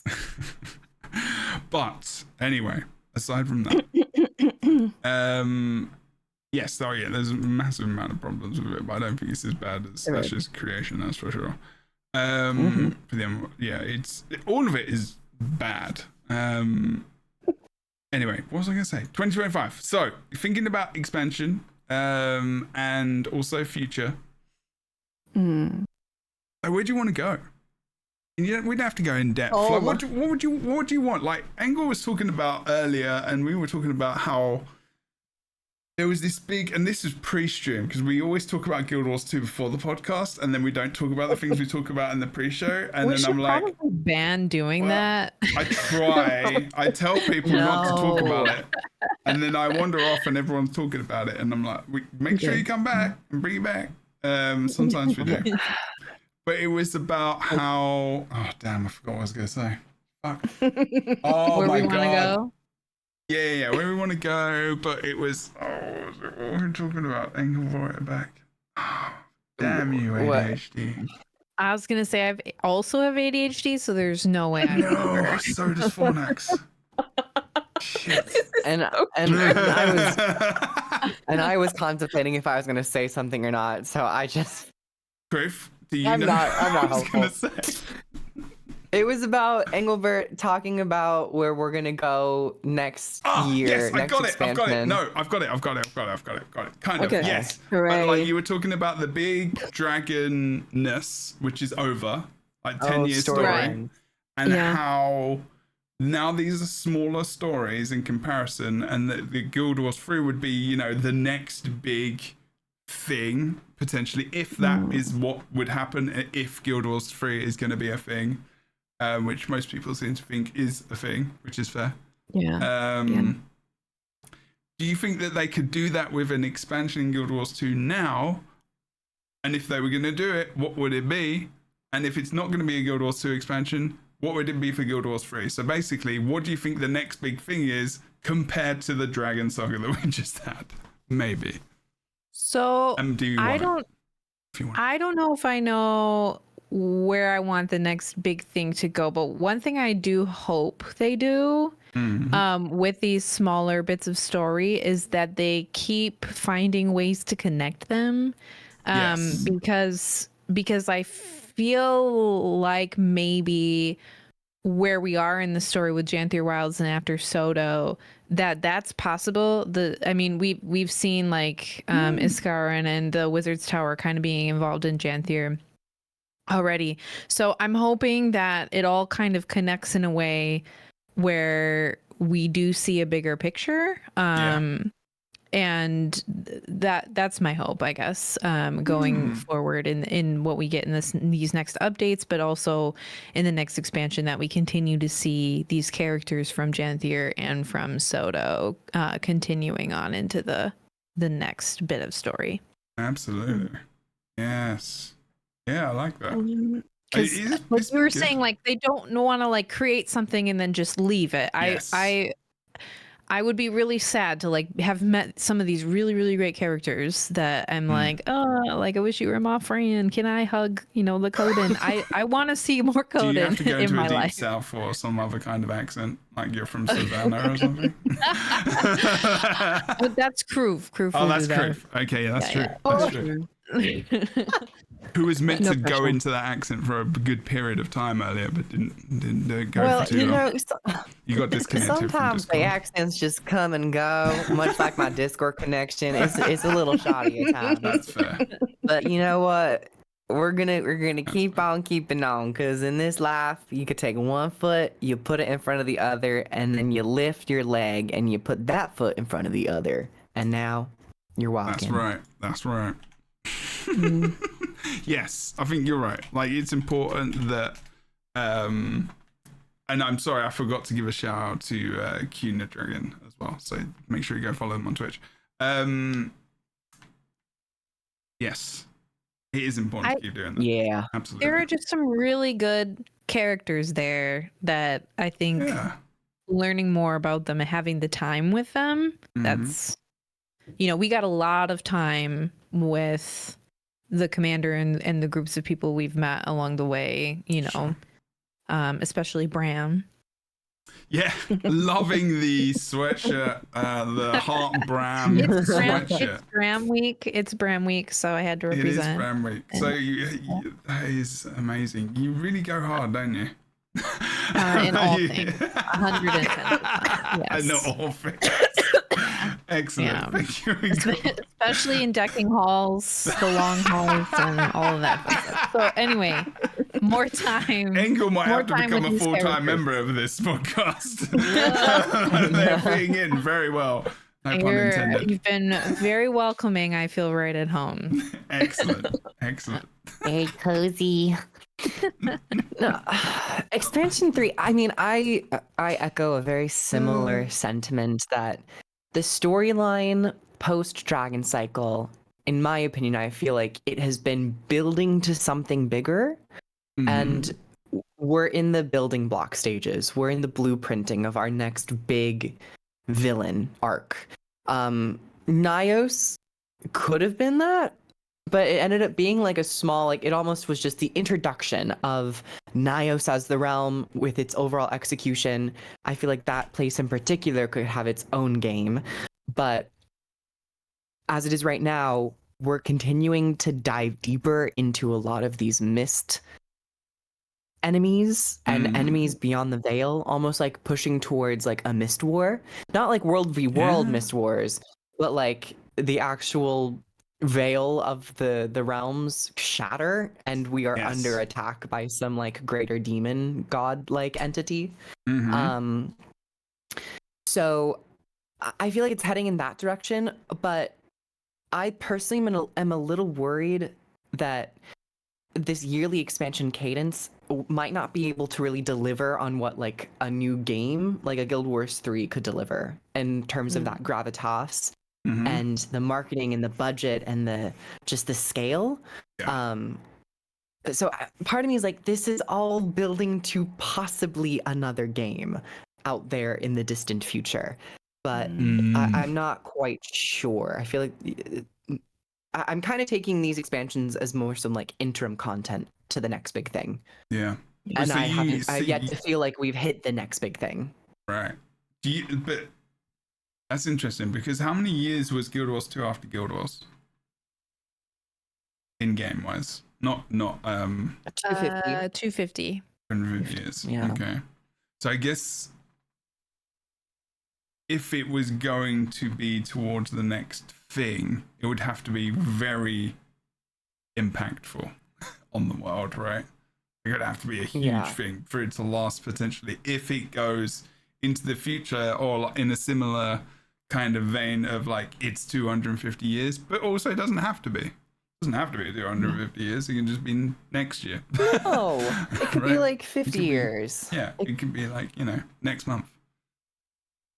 But then they would have to continue to put so much work as they are into Guild Wars 2, as much as they're putting into another game, which they're launching, which people mostly put all of their effort into that because there aren't many MMOs with sequels for a reason, because there's so much work, especially as size studios as ArenaNet. And I'm like, they must be hiring a lot of stuff because they had a lot of folks working on Guild Wars 2 when it launched, and I wonder about the size they have now in comparison to that. Not saying that, systems and, ways, certain, way people do things has changed a lot. There's probably a lot less systems and stuff they have to design, etc., AI, blah, blah, blah, etc., that they will have to do. I'm not saying AI for art or sound, etc. I'm sort of talking about like coding and systems like that for so forth. But it's interesting. It would be interesting to know how much process for just gaming is cut because of the technological advances we've had in the last 10 years, honestly. I would think that's just something I would like to know. Anyway, doesn't matter. Not relevant, really. Okay. But is there anything anyone would like to have happen? The big thing. What's the big thing that could happen before we go? So give me the big thing, Phoenix. Give me the big thing. Oh. Do you remember your safe word? Yes. So what I would... It's Bram. Bram is the safe word. Damn. Mine's Poughkeepsie. Bram. So... Bram. Not damn. Oh no. Does anyone kick him out of the bed if they start doing that? So... What? Stop doing Don't call what? people daddy. It's just weird. What? It's too much. Anyway, sorry. Wait, where did the daddy thing come from? I don't... Anyway. That was not what I said at all. You're like, Oh, sorry. just talking about these like really random things now. I'm like, what? Sorry. Are you okay? I don't know. It's quite late. And I'm Why do sick. people call daddy? It's terrible. Like, okay, I mean, I'm not sure how relevant that is right now, but okay, for next. It's so random. Is there anything else you don't like that people do in sex? You do you. Well, Exactly. I'm not We don't kink shame. We don't no kink shaming. It's okay. Just don't do your We daddy. kink welcome. Anyway, We kink welcome. there are limits. No. Okay, but As long as you're not hurting anyone Guild and it's all Wars 3 respectful. podcast. Consent is important. Yes, Okay. it is. So, anyway, Personally, there were a number of story threads that they could go on. Of course, they could like spin up something entirely new that we have no idea about. Of course. But at the moment, they seem to be settling into, as Cruz said, as Engelbert said, the kind of the Mists area. We've got the Masat coming. We're going to the Masat city. We could even have like Masat rifts as we enter this city, and they sense us there. And then we have a new enemy with new mechanics, which would be nice in the contemporaneous game. Personally, I'm still quite interested, and I joked about Guild Wars 3. The Shadow of the Lagos, but we have had a threat in game for a very long time, which is this darkness under the ocean, which is what drove out all of the life. It wasn't Suwon. She was a nice girl. So what is this kind of, and that's the kind of Lovecraftian vibe that we got with the Icebrood Saga. Fantastic epic trailer that never really got to live up to its potential. We never understood why the humans were being enslaved. We never understood why the boats were being wrecked. That there's a whole section of that video that was What's the video? that was beautiful and weird. It's Icebrood Saga, like It's the trailer. it's trailer, yeah. It's the Was that is the it one they launch showed trailer? in PAX West? Yeah. There were whole sections of let me check. Centaur Yeah, and yeah, yeah. Crate. Okay. Yeah, exactly. And you have like Viking funerals for the Coden, going off into the sunset. We never Was it really this one? got. I'm playing now. Let's have yeah. It's this one. It's actually an amazing piece of Oh, artwork. this trailer was Beautiful so good trailer. though. Yes. And we got the Char side of it. We saw the We did. collapse of Char Society. Did we I see think the they did Char that holding the quite well. child burnt alive though? I don't know if I saw that. I mean, That was yeah, quite an we did in the impactful first trailer. image for that trailer. Bloody hell. look at this. Jesus. Yeah, right? I feel like I never talked about that before. It's holding a small child. Like, Jesus, they went dark. They went dark. They did. They do go dark. I was all the very time. hopeful that we were going to get some real. They even talked about. I even did like one of the best videos I think I've ever done is a Yeah. video I did talking about Lovecraft and his influence I remember and how that our one. world, Yeah. how our world could evolve. In Guild Wars 2 with that Lovecraftian influence. I mean, he was a terrible guy. He was a horrible racist piece of shit. But he was actually very free with his Yes, work. yeah. I mean, he allowed lots of use, and the dark themes have gone on, and it's enriched everything. So fuck him. But his content great. And I was really looking forward to seeing what was going to happen. And we never got any context for this ocean battle and for the darkness below. And my hope Interesting. is going forward that you could have like a 2-track system. If you think about Final Fantasy, I think it's 14 and is it 15 or 16, where there's crossovers where characters from one appear in the other and Yeah. characters from another, Yeah. and they have this kind of symbiotic relationship. And you could have Guild Wars 2 going off into the mists and exploring, and then you could have Guild Wars 3 going into the oceans and exploring the unending ocean, the story of the Lagos, the darkness below. You could really take it into a Lovecraftian kind of like almost like secret world, kind of dark, mysterious kind of MMO space, which I Yeah. think a lot of people would really like, but I don't think it's ever been really very well done. And I don't know, and don't get me wrong, I'm not into horror. I like mystery. I like but I they teased it. This is where I would like it to go. And you could have the lead. You could have Saya Al-Rashid from the personal story, one of the most interesting, most charismatic characters that we never really got to know, never got to have any in-depth sort of story about her. And Yeah. and there's a certain link between them and the demons as well.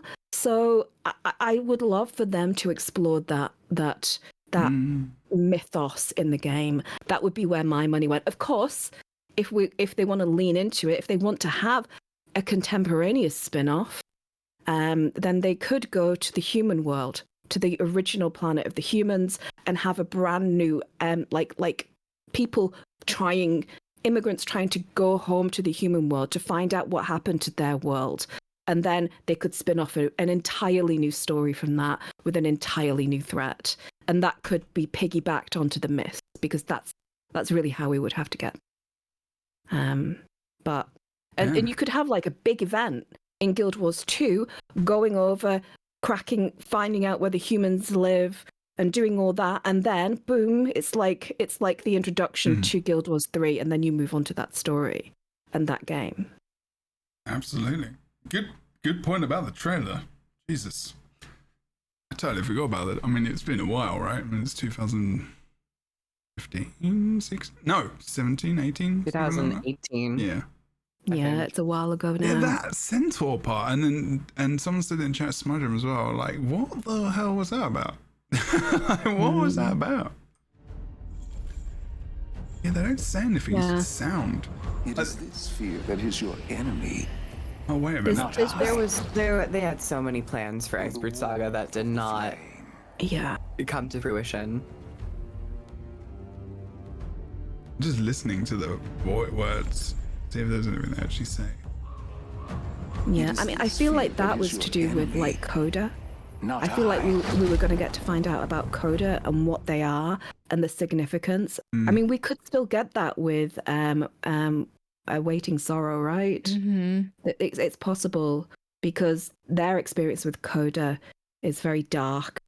And I would be interested to explore that. But I mean, I'm here for the story primarily. So, you know, your mileage may vary. Yeah, no, that's right. And, you know, I think I really, this trailer was so good. It really, it's weird because I remember Icebrood Saga being announced at PAX West. Rook was there, I was there, and there was a few other Guild Wars 2 folks there, but we were very underwhelmed when we were there by this. Yeah. And I'm not sure bet. why. Because this trailer is actually not bad. Oh, by the trailer? Not by the trailer, but by the announcement. I think a lot of people were, but but looking back at the trailer now, I'm like, you know, it's pretty cool. No, I gotta admit, this is probably like my top. This might be like my favorite trailer from Guild Wars 2 ever, actually. It is, but the art style of that trailer as well is like the old art style, but animated. Yeah, they did a great job on this trailer. Yeah, like whoever did that trailer, they need to get them to do that trailer again. I remember watching this trailer and I was like, oh, it's an expansion. I'm so happy. And then because they don't put this much effort into a Living World season ever. Yeah. So I was like, oh my God. Well, someone said, someone said this is what, you know, oh God. What was it they said in chat? IBS is what we're getting now. Yes, that's more of what we're getting now. I think that was the plan, maybe potentially, but they didn't call it because then they weren't calling them they weren't going to call them expansions because they weren't going to bring expansions in anymore. They were going to do this new thing, which is what IBS was going to be like a it's really an unfortunate IBS, you know. Every single time you think about IBS, it's not Guild Wars 2 related. It's not. Yeah. It's not related, but anyway. Put it in the Icebrood Chronicles. Yeah, IBC or you know. Anyway, actually, I will say that Icebrood is better when you go back. Because I went back and I got the trinkets and stuff that you can get. You get legendary stuff, and the second playthrough, even the missions that got slated by the player base, I think that they've done a lot of tweaking because they were very tolerable. Although you mean when you went to get the amulet thing? Yeah. Oh, I played it again a while back, but it was a while after it had finished, right? Right. Yeah. I mean, they're doing the replay event right now, I believe. Yeah. So. Yep. Maybe it's a good time to get back in and see if you know. Yeah. You'll love That's it, people. A good point. If you haven't played Guild Wars for a while, they're bringing back old content and putting new rewards behind it. So they are trying. I love that. Yeah. That is cool. That is true. Okay, Kriff, is there anything you want to come from the future of like a big story going place? Is there a big thing where you're like, I want to do that? Let's go. Just the mist stuff. Just the mist stuff. Like I think the mists and the gods are probably like the biggest. That's like I think that is where we are going. Okay. I think the gods, yeah. I'm big into the god stuff. I would like to have like, I want to talk about all the god stuff. I want to talk about where the humans came from. That's the big thing. Where did the humans come from? Where are they? Why? How did they get here? What's that about? Why did the gods? I mean, if we're talking about predictions, I think that we are going to go to the realm of torment. I think we're going to go to the Forge of Fell Creations, which is in the realm of torment, which is one of the mist realms that was part of the prison of Abaddon. And if any god, if I could like vote for a god to come back, I think it would be Abaddon. I would like to see Abaddon, a fallen Abaddon, come back and be a kind of like a broken guide to the world, because he's the Prometheus of our story, betrayed by everybody. And I would love to see a redemption arc for him, and I would love to see like him take us into the mist, because he was the god of secrets and magic, and he gave us magic. And I would love to see like interactions between him and our seer. So I would love that. That would be quite fun. Nice. Okay. I mean, predictions are fine, but it is just what you want, right? Like what you would love to have in the Daddy, game. I want a pony. Pony stuff. And I think there's a lot of things we want pony-wise. Should I tell you what I do want in 2025? Talking about all of this, talk about Guild Wars 2, and this is where we're going to kind of end the show. I want them to announce that they're doing, if they're going to be making a Guild Wars 3, that they just tell us that it's going on. That's it. That would be, because or like next year. No, I think it's enough to say that you're working on a thing for people to just feel more. I mean, yeah, maybe it might be a bit early, but and I think it's just more of a want rather than a should they. But because it's almost like, if we know that there's a future in the game, we know that, but the future doesn't feel very. Oh God, this is not meant to sound that doomy. It's not. It's very much like, yeah, we're just gonna get the same stuff. I'm gonna be pleased to a certain degree, but I'm not gonna be like, whoa, this is amazing. This is gonna be the best thing. Blah blah blah, etc. Right? Like, I don't feel like I'm gonna get that again. Whereas maybe I was with the announcement of the latest expansion, because raids and housing, but where it's led to hasn't been as excited as I would have liked to have been. In actuality and reality of the things we got, I'm just like, yeah, they're really cool, actually. But I don't actually touch them. And I don't necessarily want to or need to very much. And a Guild Wars 3 like idea of like, yeah, guys, we know you've been talking about Guild Wars 3, and people have, been talking about it a lot. They've got in their title, etc., etc. We do want to announce that we are working toward a Guild Wars 3, but we're not talking about it anytime soon. And, we're thinking about it, and it's on the horizon. But, companies don't do that stuff. They don't talk about things like that very often. Didn't NCSoft confirm that in March? They didn't. I don't think they confirmed it. I think they accidentally talked about it. Oh, okay. in a meeting. Yeah, it was an accidental. I mean, like, they accidentally talked about it. Yeah, I think they deliberately did it. There was like a lot of shit. No, I mean, it wasn't accidental. It was like, they didn't accidentally do it, but they weren't. They just meant shouldn't to. have. Yeah, they weren't meant to. They just shouldn't have. It was just like a meeting of like business people, blah blah blah. They're talking about the future, etc. Yeah, so like that's the kind of thing. He was fluffing the shareholders. He was fluffing the share. So it was. They shouldn't have said what they said because they hadn't talked about it. So it was like, yeah. Nothing is confirmed. Things change and shift around all the time. So it's like, yeah. I think he basically shot the devs in the ass from the from the boardroom. But the thing is, after a while, like people forget about it, but I don't think our community will, because people don't forget. But I think this is more natural. I mean, I think there was a big dead zone where Yeah. people let that just ride into history. Mhm. But I think as it is right now that we've had more experience with these expansions, this is more of a natural want and desire rather than just looking at the headline news of articles. Yeah. This is more so like it does feel more appropriate for another installment, a more modern installment for the Guild Wars franchise. It's interesting because, you know, World of Warcraft have, you know, they were working potentially on the sequel, but then it went away. And then, you know, they're working on new MMO, that went away, whatever it was. And then, you know, Project Titan, I think. Yeah. That's right, yeah. And then Overwatch was that or whatever. But they instead revamped a lot of the graphics systems, etc., to make World of Warcraft continue, right?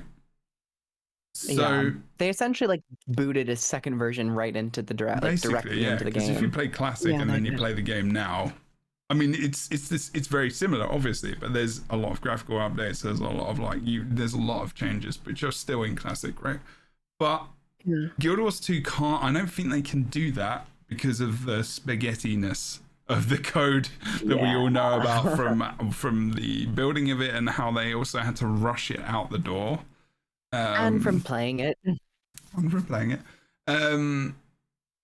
But yeah, so I think when you say natural as well, I think they literally have to, because, you know, I wonder how much of their process is delayed by the fact that they have to work around all of this, you know, awkward code and whatnot. I mean, I don't know about any of that at all. But, you know, you can imagine that it might not be great. Well, I have a question for you then. So, 7. if you 42. don't think that B. Trismegistus, 42 proof, you'll understand one day. Do you know what 42 is? Is this a SpongeBob reference? No. That I'm supposed to get? No. 42 is the Hitchhiker's answer. Guide to the Yes, So, we won't spoil it. So, no, we won't. So, here's the question. So, if you don't think that they are going to do like a graphical update, I would like them to. What? Okay, so you would. Okay. So, how? I mean, I would be happy for a graphical update. They could do what World of Warcraft did, which was not only just like overhaul the engine. What they did is they integrated it into their expansion. So if you remember the Cataclysm expansion, I don't think they can. They actually like broke the world and remade it and remade like older zones to update them with different types of content, more dynamic content, more visually pleasing, better storytelling on maps and that kind of thing. And they did that by breaking the world by using the story, which I thought was incredibly clever, right? And from that point onwards, though, because they wanted to kind of refresh like the vanilla maps, they've always added new zones, and we just basically get a new place to adventure every single time now, right? So if they can't do that, or if they don't think that that's a good enough investment, do you want them to have their own engine? Do you want them to go to Unreal 5? Do you think it's Unreal 5? Don't make your own one. Don't make your own engine. What? I mean, yeah, that would be mine. Yeah. Don't make your own engine. Just don't. From Amazon the did it. very minimal research I have done into Unreal Engine 5, and from what I've heard from developers, particularly from the devs working on Smite 2, there is so much future proofing I've heard with Unreal Engine 5 that allows them to build a game with much more ease right now, but also tries to anticipate the changes coming later in technology with AI and other systems of, streamlining content. So I think where it is right now, starting from a more modern engine would give them a lot of quality of life from a worker's perspective, from an employee's perspective as well. So I would say We've actually got a very good go share as well. Future proof and take their effing time with it, because I mean, the game was pretty good when it came out, and we didn't really know about a lot of the problems and etc. That because we had a beta and a bit, and then it did come out pretty quickly, considering the amount of back then 2012. That was quite a fast release after just like one beta or two maybe. I think we had a couple of beta weekends maybe before launch. They did do a lot of alpha testing at shows and cons and whatnot. They So really they had a lot of people playing. They did have that. That's true. They did advertise the game pretty hard before. Sounds like we need another Hall of Monuments reward system. Yeah, that would be kind of cool. I did enjoy the Hall of Monuments. Sorry, I'm just reading the chat. That's okay. We are going to. Sorry, go on. Who's going to talk? I was going to say, one of the chatters, Duke said that WoW is basically WoW 3 now without it actually having. And that is, I mean, as a person who played right from like year one of vanilla, and I still play today, it is a completely different beast. 100%. Right. I mean, you can see the lineage, you can feel it, but yeah, I completely agree. It is a different creature altogether now, and I think much better for players, to be honest, in many ways. Very true. Good points, people. Good points. Wicked show. Lovely. Does anyone want to add anything else before we go? Do you think we covered the things we would like in Guild Wars this year? I think we covered it. I absolutely think we covered it. We nailed that. Been here for a while. I appreciate you giving up your time on a Saturday as well. I have no idea when we're going to be back, when we get some more news, and if I come up with some other random thing to talk about for a podcast for Guild Wars 2, which... I think balance should probably be next. Yeah, but we don't normally go into hardcore shows about balance anymore, because normally balance isn't really huge. Well, we'll see if they make any changes. I don't think they're going to be making any huge changes, but they've not made any huge sweeping things for a while. For like a couple years.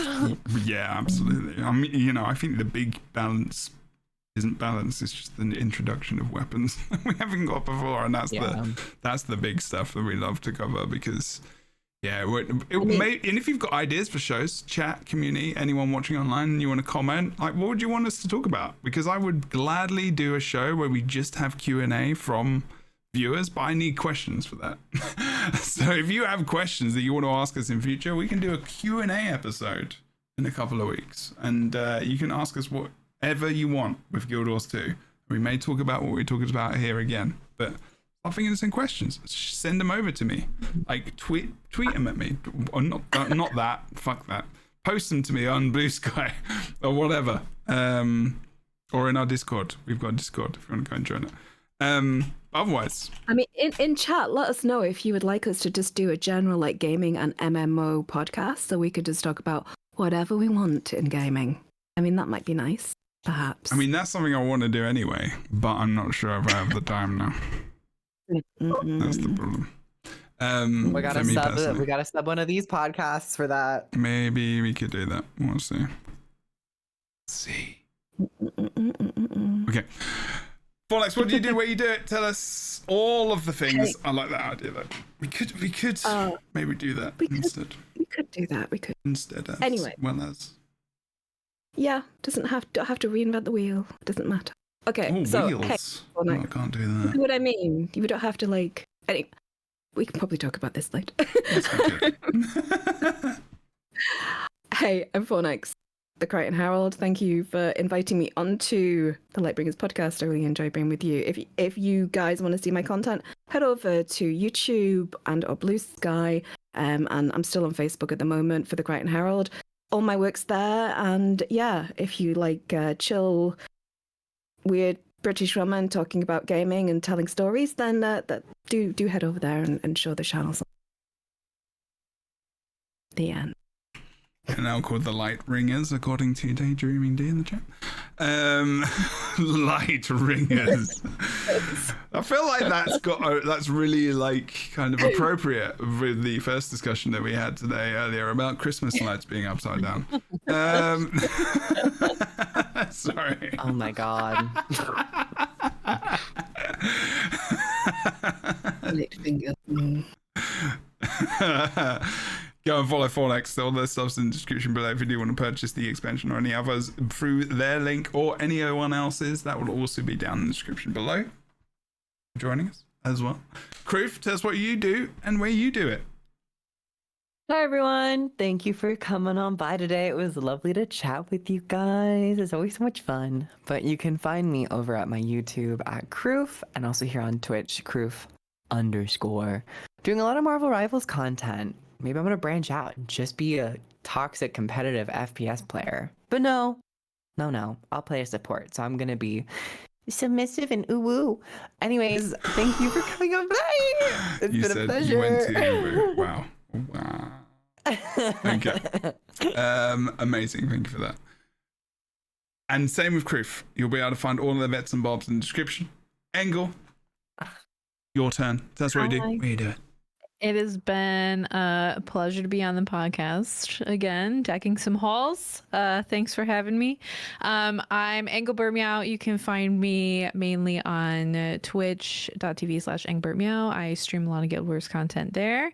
And I do Guild Wars cosplay in a series called Curse Cosplays, where we raise funds for the Extra Life, and we do kind of a last minute cosplay of people, places, and things from Guild Wars. And I'm also on Blue Sky, where you can find me. I was on TikTok until like 6 hours from now. So but yeah, I'm gonna hopefully get a lot of that transferred over to Blue Sky and YouTube Shorts. Wicked, amazing. Thank you so much, Engel, as well, coming on. You're a bloody legend. All of you are legends.